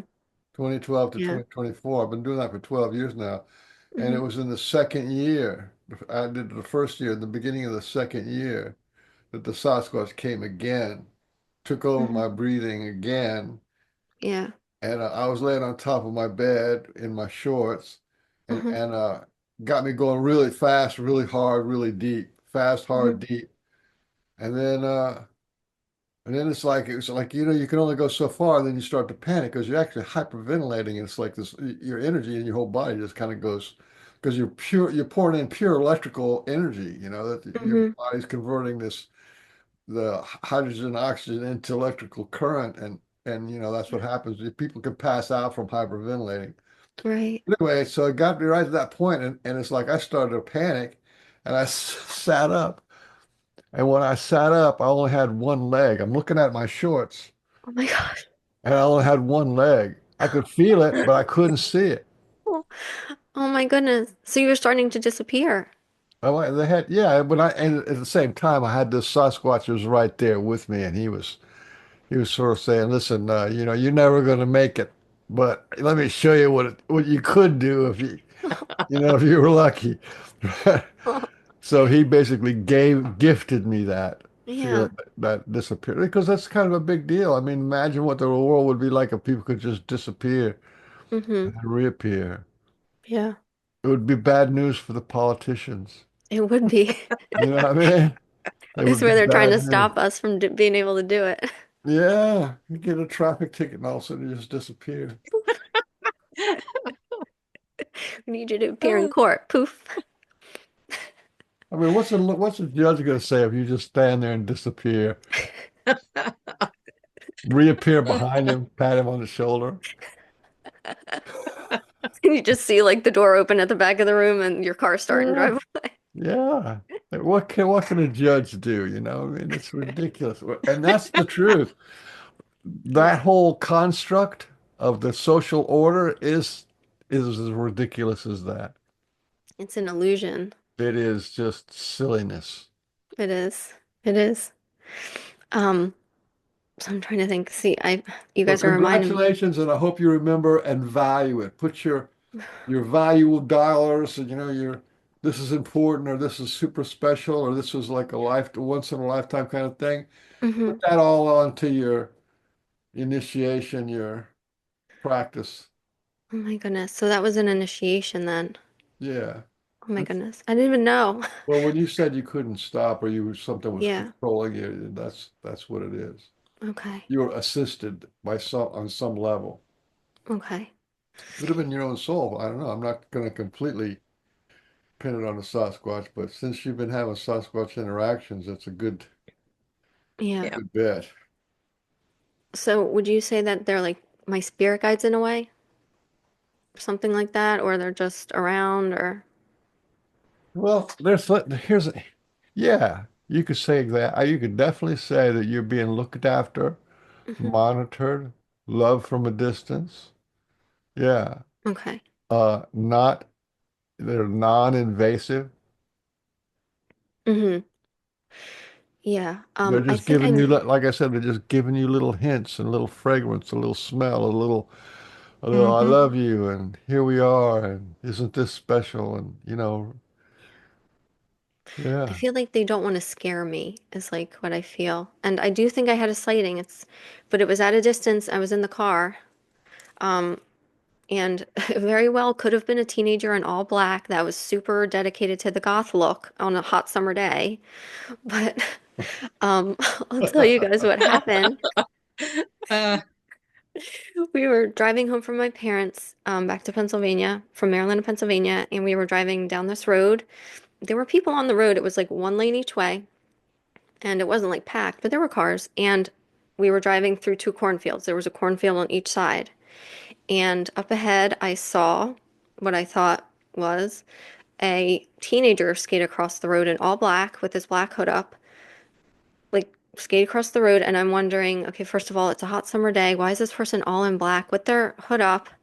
And where are they coming from and going to? Because it's like there's just a cornfield and a cornfield.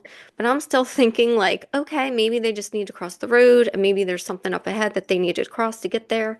So, I mean, we're driving, and I didn't say anything to my husband. He was driving, and I'm just thinking to myself, all right, I'm going to keep an eye out for this skater up ahead. Either they're going to come this way or they're going this way, but we're driving. So either way, I'm going to like get clarification. And, didn't see anybody coming this way, and I never saw anybody in all black skating up ahead either. And there was like really not anywhere they could have gone anyway for a while. So, um, yeah, and it wasn't until I heard other people talking about a lot of times they think they have a hood on, or, and then it reminded me of that experience I had, like that time I saw someone in all black skating across the street between two cornfields. So, Skating, as in, doesn't look like their feet are moving. right, it looked, I thought someone was like very skating either on a fluid, skateboard or, yeah, very fluid. yeah. But they didn't look very big or tall. I thought it was a teenager, like way up ahead. Um, but yeah, there I'll was that. explain to her about how that What? works. I'm asking Arla to explain how that fluid stuff works. Well, when they walk, even the actual physicalness of them and the way their legs and feet work, it looks very much like they're gliding, Mm-hmm. just kind of gliding. So, skating across would be like they were Yeah. gliding. The kicker here is um, they're skating across the road, but once they get to the other side, and where are they going to skate? Right. Or, how are they, what's going to happen there? And where they came from. You mentioned that. Yeah. So, right there, if you think logically, nobody's going to skate across that road to something that they can't skate into. Mm-hmm. Yeah. So, and I can't negate that someone might have a black hoodie and stuff on in the heat. I can't negate that. But that is so classic Yeah. that people, they translate what they see into something they already know about Mm-hmm. immediately. Oh, that's what that looks like. Right. Cornfields And kind of a giveaway too. yeah, I mean, The what um, was? What'd he Corn, say? cornfield. cornfield. Oh, They can eat Yeah, corn. They can hide in the cornfield. the only people I've ever seen skate in a cornfield were the Bigfoot people. So oh, okay. I don't I don't know if anyone else can skate in a Yeah. cornfield. So Okay. that's what you have to look at. When people have a sighting, I always tell them, okay, let's look at this logically. Yeah. And, that's a word that a lot of people look at me and go, right, you're going to speak logically. Yes, I am. Yeah. Because I do look at things that way. Mm-hmm. And, when you're talking about a sighting that happens where you didn't really get a clear look, Mm-hmm. most of the time people don't get a clear look is because their mind intervenes and says, okay, this looks like this. Mm-hmm. And I think as people have sightings, then they begin, the mind doesn't come into play as much. Yeah. But I think you had yourself a Bigfoot Oh my sighting. goodness. Okay. Thank you for the confirmation. Yeah. Uh, Yeah. That's the only thing that makes sense, like you said, really. That's better than me. I never had a Bigfoot sighting. I had a lot of hints and proof and stuff. Not yet. No sighting. Well, I haven't, I had to, I'm not counting, dream time vision kind of stuff. and See, those are real. Those I are yeah. mean, real, those yeah. are as real But it doesn't as count if it doesn't count for hillbillies unless it's a sighting. You gotta, it doesn't. I, Nobody would, no, nobody wants to hear about your dream. It's got to be crunching across the street. Well, you oh can my ask God. Santa. Ask Santa for Christmas for a sighting. Actually, I'm kind of don't care. Hmm. I'm glad with whatever I get. Yeah, Yeah. you've got a lot. I got I a mean, lot. yeah, you've got a lot. That's like, yes, I've seen them a lot and I still see them some, but it's not like I have to. Hmm. I don't go anywhere, with a purpose of I'm going to go out here and see one of the Bigfoot people. Hmm. And yes, I've done it all my life because I can hear people saying, yeah, but you've already seen them. But the one thing I know for a lot of people is once they've seen one, they want to do it again, you Yeah. know. So, and I totally understand people wanting to have their own experience because that's whatever it is, whether it's in the dream time or whatever, they don't come to me in the dream time. Hmm. That's a very rare thing uh, to happen. Hmm. Um, but and I love dreams, and I'm a big dreamer. Yeah. So, but yeah, I think you have. Oh, cool. I Okay. would say that's a class one. So, Yeah. There's different classes. oh yes, yes. The research world of the Bigfoot people is an amazing thing, Okay. and I guess the BFRO is the ones who started that classification. I think, Okay. um, So when you wrote in or whatever your Hmm. what happened, it would be a Class A, which is an actual sighting, and then you've got a Class B and a Class C. And but I was just making a funny thing about saying Okay. you had a class one because that's Okay. what everybody uh, seems to hope for. I need that class one. Interesting thing about that, though, a lot of people negate what they saw. Yeah. They take it and make it something else. Yeah. A teenager skating, yeah, across. Yeah. Well, thank you for that clarification. You're welcome. Um, One thing that just happened this past October, um, when we first moved in, a lot of times we would see these sticks sticking up out of the ground just like one stick in the ground, and it was like usually pretty far down. It was like a few inches, like stuck in the ground. Those are ground And sticks. Those are ground sticks. Mhm. what is that? What do you mean? I Ground? get them too. Do you? Yeah. So it's just Well, like a hello? I only had one, and it was, but still, I knew exactly what it was because a lot of people talk about ground sticks. Yeah, a lot Yeah. of people. And funnily enough, Arla, this is when we first moved. It was like 7 years ago, and by then I'd heard of you. I'd watched some of your interviews like in the past years, and I actually wrote to you, and I wrote to you asking you if you thought they might be here because of the sticks sticking out of the ground, and you were kind enough to write me back. You said they might be around, and that was before the orbs or anything like that happened. Um, but I hadn't seen some for like a while now. And so just in October, I saw like a stick sticking up. So I took my dog with me and we went out. And I was like singing, skipping over to this branch to see if it was sticking out of the ground, thinking like, oh, maybe it's them, like they're around.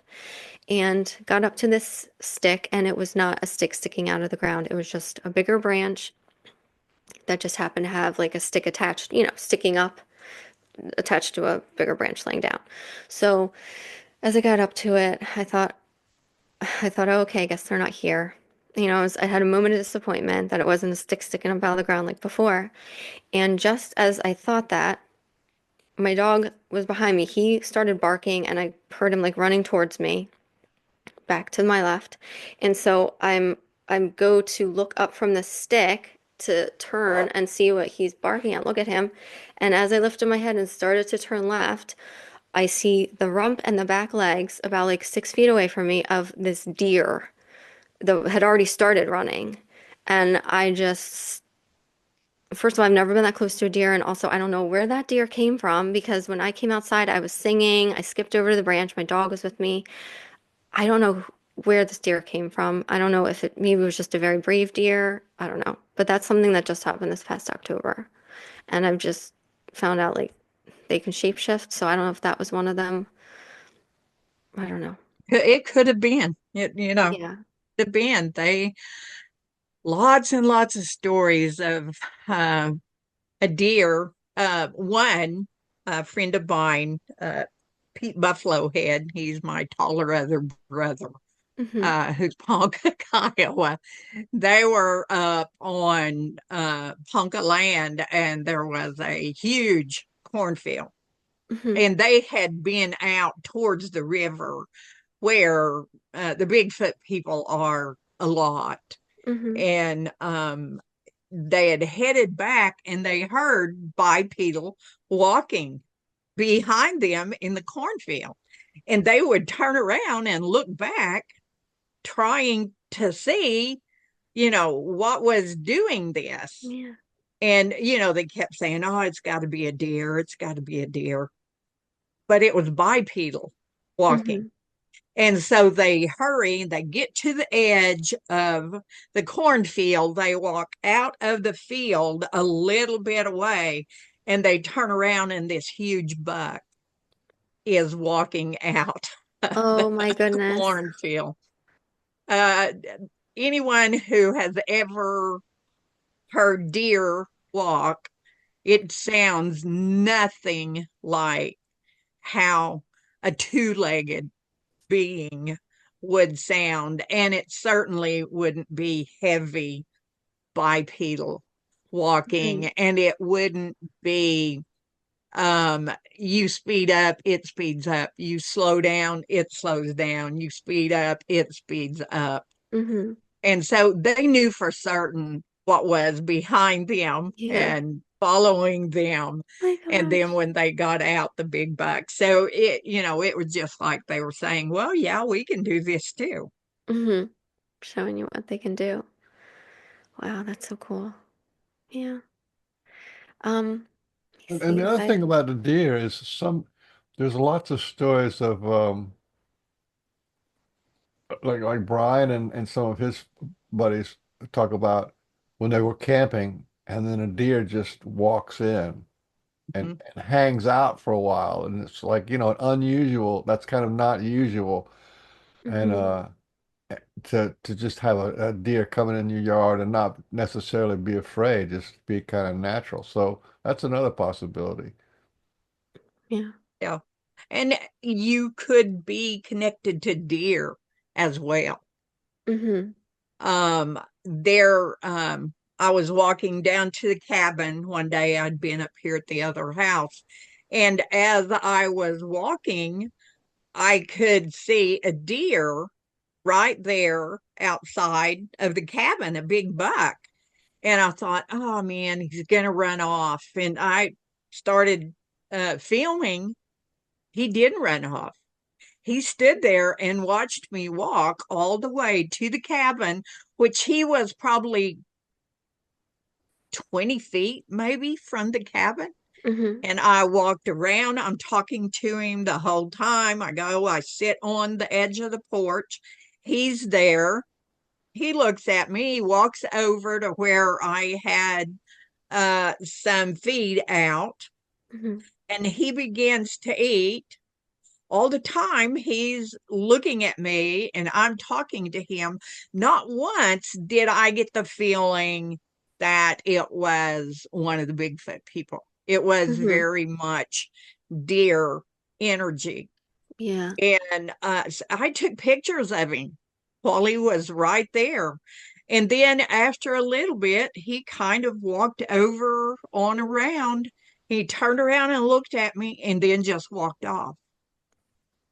So deer Yeah. energy is very special, and you're having that happen. Mm-hmm. You know, it could be one of your totem animals. Yeah. You know, I Oh, don't no. know, but It was cool. It was a cool experience. I love deer, so that was special. so it could have been either, and Yeah. you would be the one that would uh, figure out the energy that you felt Yeah. from. If something like happened like that with me, I would look at that branch and say, Yeah. why is this branch here? Is it Hmm. obviously that came from some tree fall that just, was real close by, or was it brought in here? You know what I mean? Mm-hmm. Because whenever I'm like, I hear about these things, I want to know more Mm-hmm. because something pulled you to that particular branch at that particular time, which was the illusion of a tree of a ground stick, right? Yeah. So you had this kind of a feeling to be drawn to it. But so that would make me say, well, if I'm being drawn here, was this brought in? Was it placed here? Because they Yeah. do that kind of stuff. They bring things in and place them there, rocks and stick Yeah. glyphs, things. They'll bring place them around. Yeah, and Mm-hmm. a lot of times when you look at when there's tree structures, those trees Mm-hmm. didn't come from anywhere even close. Hmm. You know what I mean? A lot they come from somewhere far away that there's Mm-hmm. no root balls on them, and Yep. so yeah, you have to look like where did these things come from? There's not natural tree fall. Yep. Okay. Yeah, we do have a lot of trees around, but I should have looked to see if it matched up with any of the trees nearby. I didn't even think about that. But And also you went to look because you thought about how people talk about the ground sticks. mm-hmm. So already you're thinking in your mind about the Bigfoot people. Oh, wow, they're here. Mm-hmm. And so you go out there and you look at it. Well, it's not that. But then you hear that and you turn around and there's this huge rump of a deer. Mm-hmm. Yeah. So I would lean to it was one of them Just shifted. showing me Yeah, different showing. ways they Yeah, can. because that's the energy that pulled you to that spot. Yeah. Yeah. Definitely. Okay. I don't know if I have. Let me see what else. There are things that it's amazing you forget. I already told you about the Vermont experiences. Um, I told you about the feathers. Let me see. Oh, one time my mother-in-law was out back visiting, and I was bringing her out some snacks, and she's sitting there, and she turns to me and she goes, and she's not like into Bigfoot stuff, and she turns to me and she goes, "I'm hearing knocking, but it doesn't sound like woodpeckers." And I was like, and I actually smiled at her. I said, well, maybe it was a Bigfoot. And I turned and I walked back inside to get more snacks for her. And that was kind of it. But I always thought that was very interesting that she's She not heard it. into these things. And she's just mentioned the knocking sounded weird. Um, That's pretty cool. hmm Yeah. Um, Let me see. I heard this name, yep. Gator. Um, well, one time I was in the sunroom with a group of people. This was back 2013. I had friends in a sunroom at my parents' house, and they have a deck with a lot of windows. So you would see or hear anyone coming and going on this deck.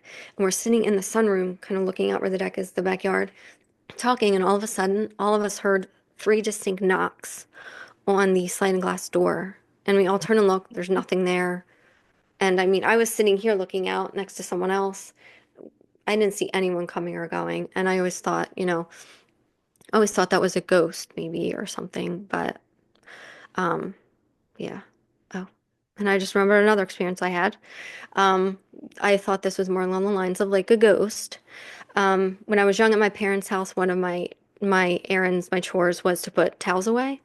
And so I was in like second or third grade. I was putting the towels away from my mom upstairs, and I walked into the guest bathroom. And at that time, it was attached to like a guest room, but my parents had made it an office. And I walk in, put the towels away, turn around, and as I was leaving, I just glanced in the office. Like I don't know if you guys do that when you're walking by a room, you glance in. And when I glanced in, I saw what I thought looked like a Victorian man that was like, getting ready to go out. He was at the far end of the office looking out the window. He was like kind of leaned forward, looking out the window. His right arm was at an angle, his left arm was straight down. He was just leaning, glancing out the window. He had a black top hat on, dark, short brown hair. He was a Caucasian man, looked to be in his early 30s, long black coat, black pants, black shoes. And I walked by, saw him walk by, stopped, of course, backed up, and he was gone. And he looked just as solid as anyone. Like if he had been in modern day attire, I probably would have screamed and run out of the house. Um, that was the only time I saw him. I never saw him again. It was just that one occasion, years ago in the 90s. So that was interesting too. And I know some people say, I always that could have been a Hat Man experience, but I always thought that Hat Man was more of like at night in the dark. It's a darker than dark shadow that you see. Um, but no, this was broad daylight, so it could have been. I know there was a wagon trail behind my parents' house next to a creek, so I always kind of attribute it to maybe that was someone that passed on the wagon trail. I don't know, but that's something I'll never forget. That was That's a interesting. pretty good explanation of what he looked like too for someone what in the second grade. Second, third grade, yeah, Yeah, about so elementary school. it really stuck with you what Yes. you saw. So you were already open seeing things at a very young age, Hmm. and that's cool because you were open to it. And Hmm. it's really important for you to talk about those stories Hmm. because what's happening now is people are in the space to remember things that they had forgotten about or dismissed. Hmm.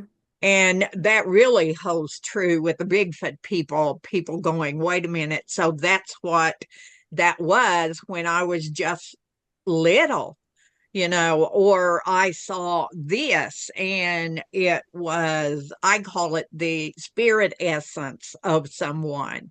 I Hmm. saw that, when I was little. And Yeah. so as we're sharing these stories, it's like it's triggering people's memories.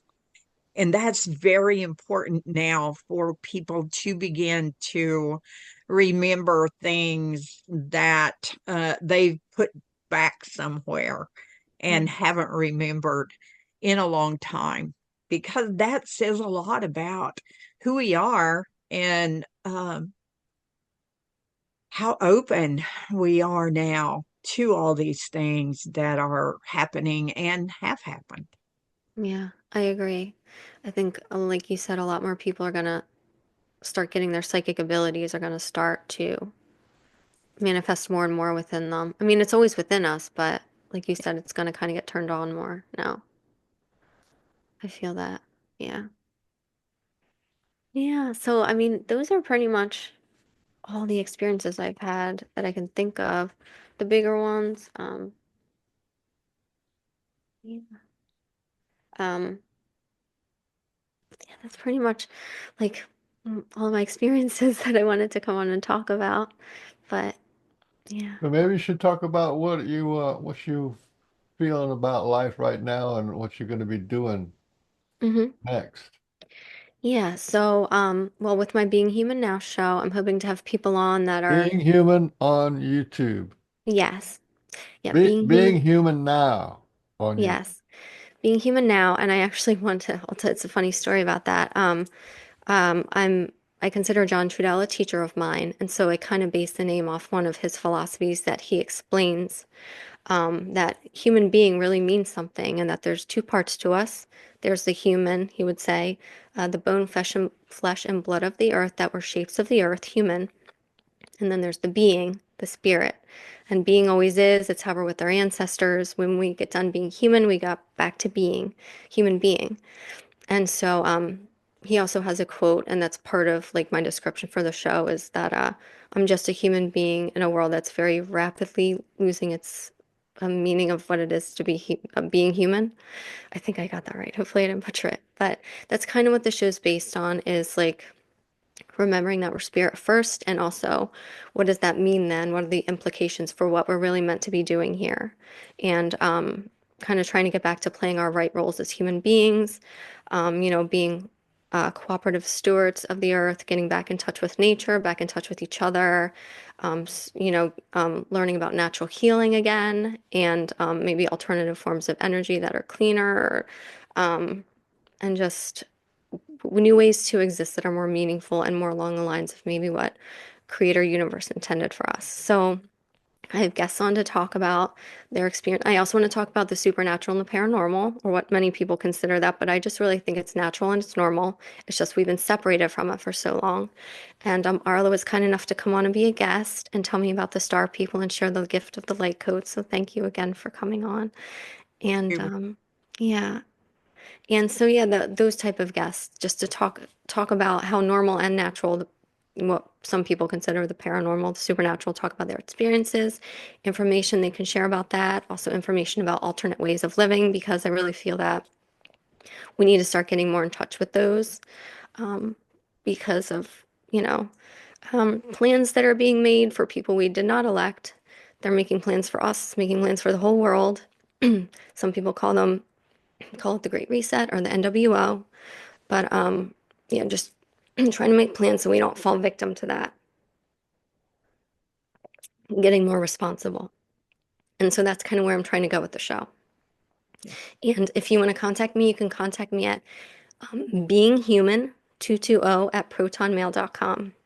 Being human 220 At at protonmail.com. protonmail.com. Yeah, that's for like you don't really have a footprint on Facebook or any other social media, do you? No, not yet. I am on Telegram. I have a page on Telegram. So But that's going to be your what do you call it? Your show uh email. That's how people get in touch with yes, you. Yeah. yeah, my So show email. And if you that's just, yeah. that's good. And then how you gonna have you thought about how you're gonna get guests, or it's just gonna just let the universe take care of that? Well, let the universe take care of it. And then I also reach out to people that I think would be good guests. Yeah. And I So actually want to, you're a fan of YouTube, so you watch other interesting people doing interesting things. hmm Yeah, that's a nice way of going. yeah, and then I listen to If podcasts you're all interested day. in it, somebody else is going to be interested in it too. Yeah. And I'd like to give credit where credit's due, actually. Nancy Red Star, I don't know if anyone knows who she is, but she helped me with the name. I actually called her before I even got started, just seeing if she'd even be willing to be my first guest. And she's working on a documentary, which I think has been released now. I have to reach out to her again because she said she wanted to come on and talk about it when it was finished. But she's doing or has done a documentary about the star ancestors. Um, anyway, I was talking to her about the show, and she told me she looked into it and she said, there's already some shows out there that are called Being Human. Do you know that? And I wasn't really aware of that at the time. I said, oh no, Nancy, I didn't know. And she said, yeah, well, you just need to change one word or even add a word. And she was quiet for a minute and she goes, now, what about being human now? And I'm like, yeah, I like that. So that's how the show got the name. So just a shout out to Nancy, Red Star for helping me with that. I want to give her credit. Yeah. So yeah, I just reach out to people, and then anyone that thinks they might be a good guest for the show, please email me. I'd love to hear from you. Well, there will be a lot of people that will hear this that I'm telling you guys right now, get in touch with Jennifer so you can do a podcast for her and to help her build this vision. Thank you. Yeah, I'm looking forward to hearing from everyone. So And if you can't find out how to get to her, get a hold of me and I'll hook you guys up. thank you, Arla. You're welcome. Yeah, and I mean, I talked to Michael about it, and I'm probably going to start a page on Facebook too, just to make it easier. So. Yeah, but I so It's just, appreciate you guys having me it's on and easy to, letting me share my stories and letting me speak them out loud really for the first time. That was but your email isn't being human now. It's called it's capital being, capital human, 220 at protonmail.com. yes. Yeah, because I was kind of thinking of the whole like third eye thing with the electrical sockets. So like 110 is 2 and then the 220 is the 3. It's kind of where I was going with that. And that was before I started the show and I got the now added to it. So that's why it's not being human. It's not being human now for my email. It's just being human 220 at protonmail.com. Yeah. Well, I wish you well. I think you've got a really good head on your shoulders, and you have plenty enough experiences for the UFO and for the some ghost and from the Yeah. Sasquatch people. So you got you got a little variety pack there Yeah. of which gives you acceptance for anybody else who's having odd or paranormal or out of the ordinary. Yeah. I know there are some people that probably listen to me and think there's no way all that happens to one person. You're crazy. It You're does. lying. But I'm not. I It swear I'm not does. lying. And It's more. okay. It's okay. You As I should was telling you these need to stories, read I'm like, there are my people out there thinking I'm nuts right now, but that's fine. I can't even tell people because they just feel bad. They feel bad. I'm not kidding. Really? Yeah. I mean, I've never told people about some of my experiences because I just the times when I did, people just either looked at me with disbelief or they felt bad. Yeah. Yeah. I haven't shared most of this with like anyone. So thank you for being so supportive of me. I really appreciate it. And hopefully I wasn't too red. I promise I don't always look like a tomato, everyone. You look Nervous. fine. You look fine. Just nervous. Thank you. Yeah. Well, Michael, I'd like to have you on the show though. We'll talk about it another time, but I'd like to have you on to talk about your healing. Because when we talked on Sure. the phone before the show, I felt like when we talked last week or was it this week? Time is so strange to me. I don't even know what day it is, but um, I We felt talked a like you, couple of days ago. yeah, I felt like you healed me just by telling me about the healing and helping me to envision certain things. So thank you for that. You're Oh, magic. You're awesome. I'm magic. Yes, he Yay! is. And I'm He's handsome. not only the handsomest man in the world, he's the most magical man He is. in the world. He's a living, breathing Gandalf. Yeah. Oh yeah, Oh yeah. my That's I gosh. like that. I But you love know it. that all's kind of like to take the joke out of having a really bad self-image for most of your life. So then you just turn it around. It's like I'm handsome, I'm adorable, I'm wonderful, I'm wise, I'm And so you're pretty, magic. I'm so pretty, You are. and so Yeah. witty and wise. Mhm. Yeah. Well, thank you so much, Jennifer, for coming on. And I'm so excited to see how this grows for you because Yeah. it's important. Thank you. I will. I'm sure we will be in touch, Arla. I'm sure we'll be talking a lot. Thank you so So we're gonna much. call it. We're gonna stick a fork Yep. in it. Was everybody have their full belly of pork and beans? We had 2 hours. Yeah, Woohoo! Yay. yeah. And it went almost without a hitch.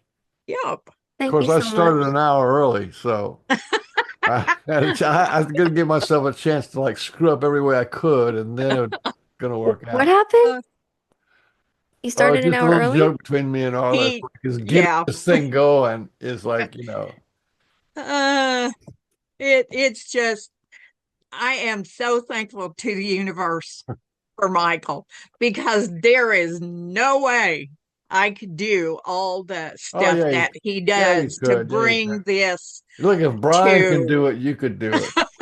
A little I am poker, not tech Brian, savvy poker, either. Brian. I don't know how to do any of this stuff. I'm like, my husband has YouTube, to get me YouTube set is up, your but friend. YouTube is your friend. You can watch the video, just like, and they'll tell you, poke this button, go over to this page and poke that. But that's how it is on YouTube. That no matter what, fix the transmission or change the YouTube channel, whatever, they got it on the YouTube.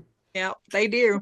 that's true. You're right. All You're right, I right. want to thank all the people who are watching or will watch this on both Facebook and YouTube. That's they're good people to have around. And who Hizzle Swizzle says this is a great show. Penny Rummel, she stepped in for a while. Hey Penny. And there's a whole bunch of people who I love and I'm glad that they're entertained. So goodbye Penny, everybody. I send you all my Penny, love. Penny look Rummel. up Penny. Look up Penny, Jennifer. Penny Penny? Rummel. Penny Rummel. Penny Rummel. Rummel. She actually took the picture of the world's biggest orbs, the world's biggest orbs In Egypt. Oh in my Egypt. goodness. Yeah. Yep. Awesome. Okay. Yes, I will look. I will look into her. She also has 8 children Oh my goodness. that are Sasquatch. Oh my goodness. Wild stuff. Wild. Adopted? No, Or They're genetic. hers. oh Genetic. wow. I gotta reach out to this woman. That sounds amazing. Uh, Okay. She's not the only one. I think I was up yeah. to like And 6 or 7 different women who have. yeah, and Kelly does. Rainbow Butterfly. She has a few. She Yeah. She has, has at least one. She is someone also I'm gonna reach out to her yes, to come on the yes. show. And also I want to find out, pick her brain as to how to get an event like she does going here in Pennsylvania in my area, Chester Oh, County. that'd be Oh, that would awesome. be fun. Yeah, you got a lot of Yeah, Yeah, field. that'd be awesome. You just need a field. That's all you need. yeah. That's all you need, and then the Oh, and magic will happen. I know she'd love to help you. Yeah. She's a sweetie. Okay. Thank you so much. I'm gonna make note of that too. And Penny Awesome. has a book out too Okay. with orbs. It's all photos of orbs. Okay. So if I look that up, I'll be able to find You her should. book and everything. Okay. And we've had her on the show too. Okay. Yeah, I'm working So, my way through the pork and bean shows. Oh yeah. And Watching the Pork and Bean show on my channel, the Mike Carroll channel? yes. Oh yeah. Well, there's another 100 or 200 shows Okay. on Brian's channel. Okay. You'll Good to never, you'll know. Oh my never, goodness. there's no end to the pork and beans. There's no end to Hey, it. that's That's great because I don't watch sports. So my husband sits and watches football, and I'm sitting there watching my shows on my. yeah, yeah. We Brian was addicted to the shows, so he has 3 hour shows. So Oh my after the goodness. 2 hours, I'm like this, like Can we have a bathroom break, please? Or do you just wear a diaper? I would just get up and walk out mysteriously and come back.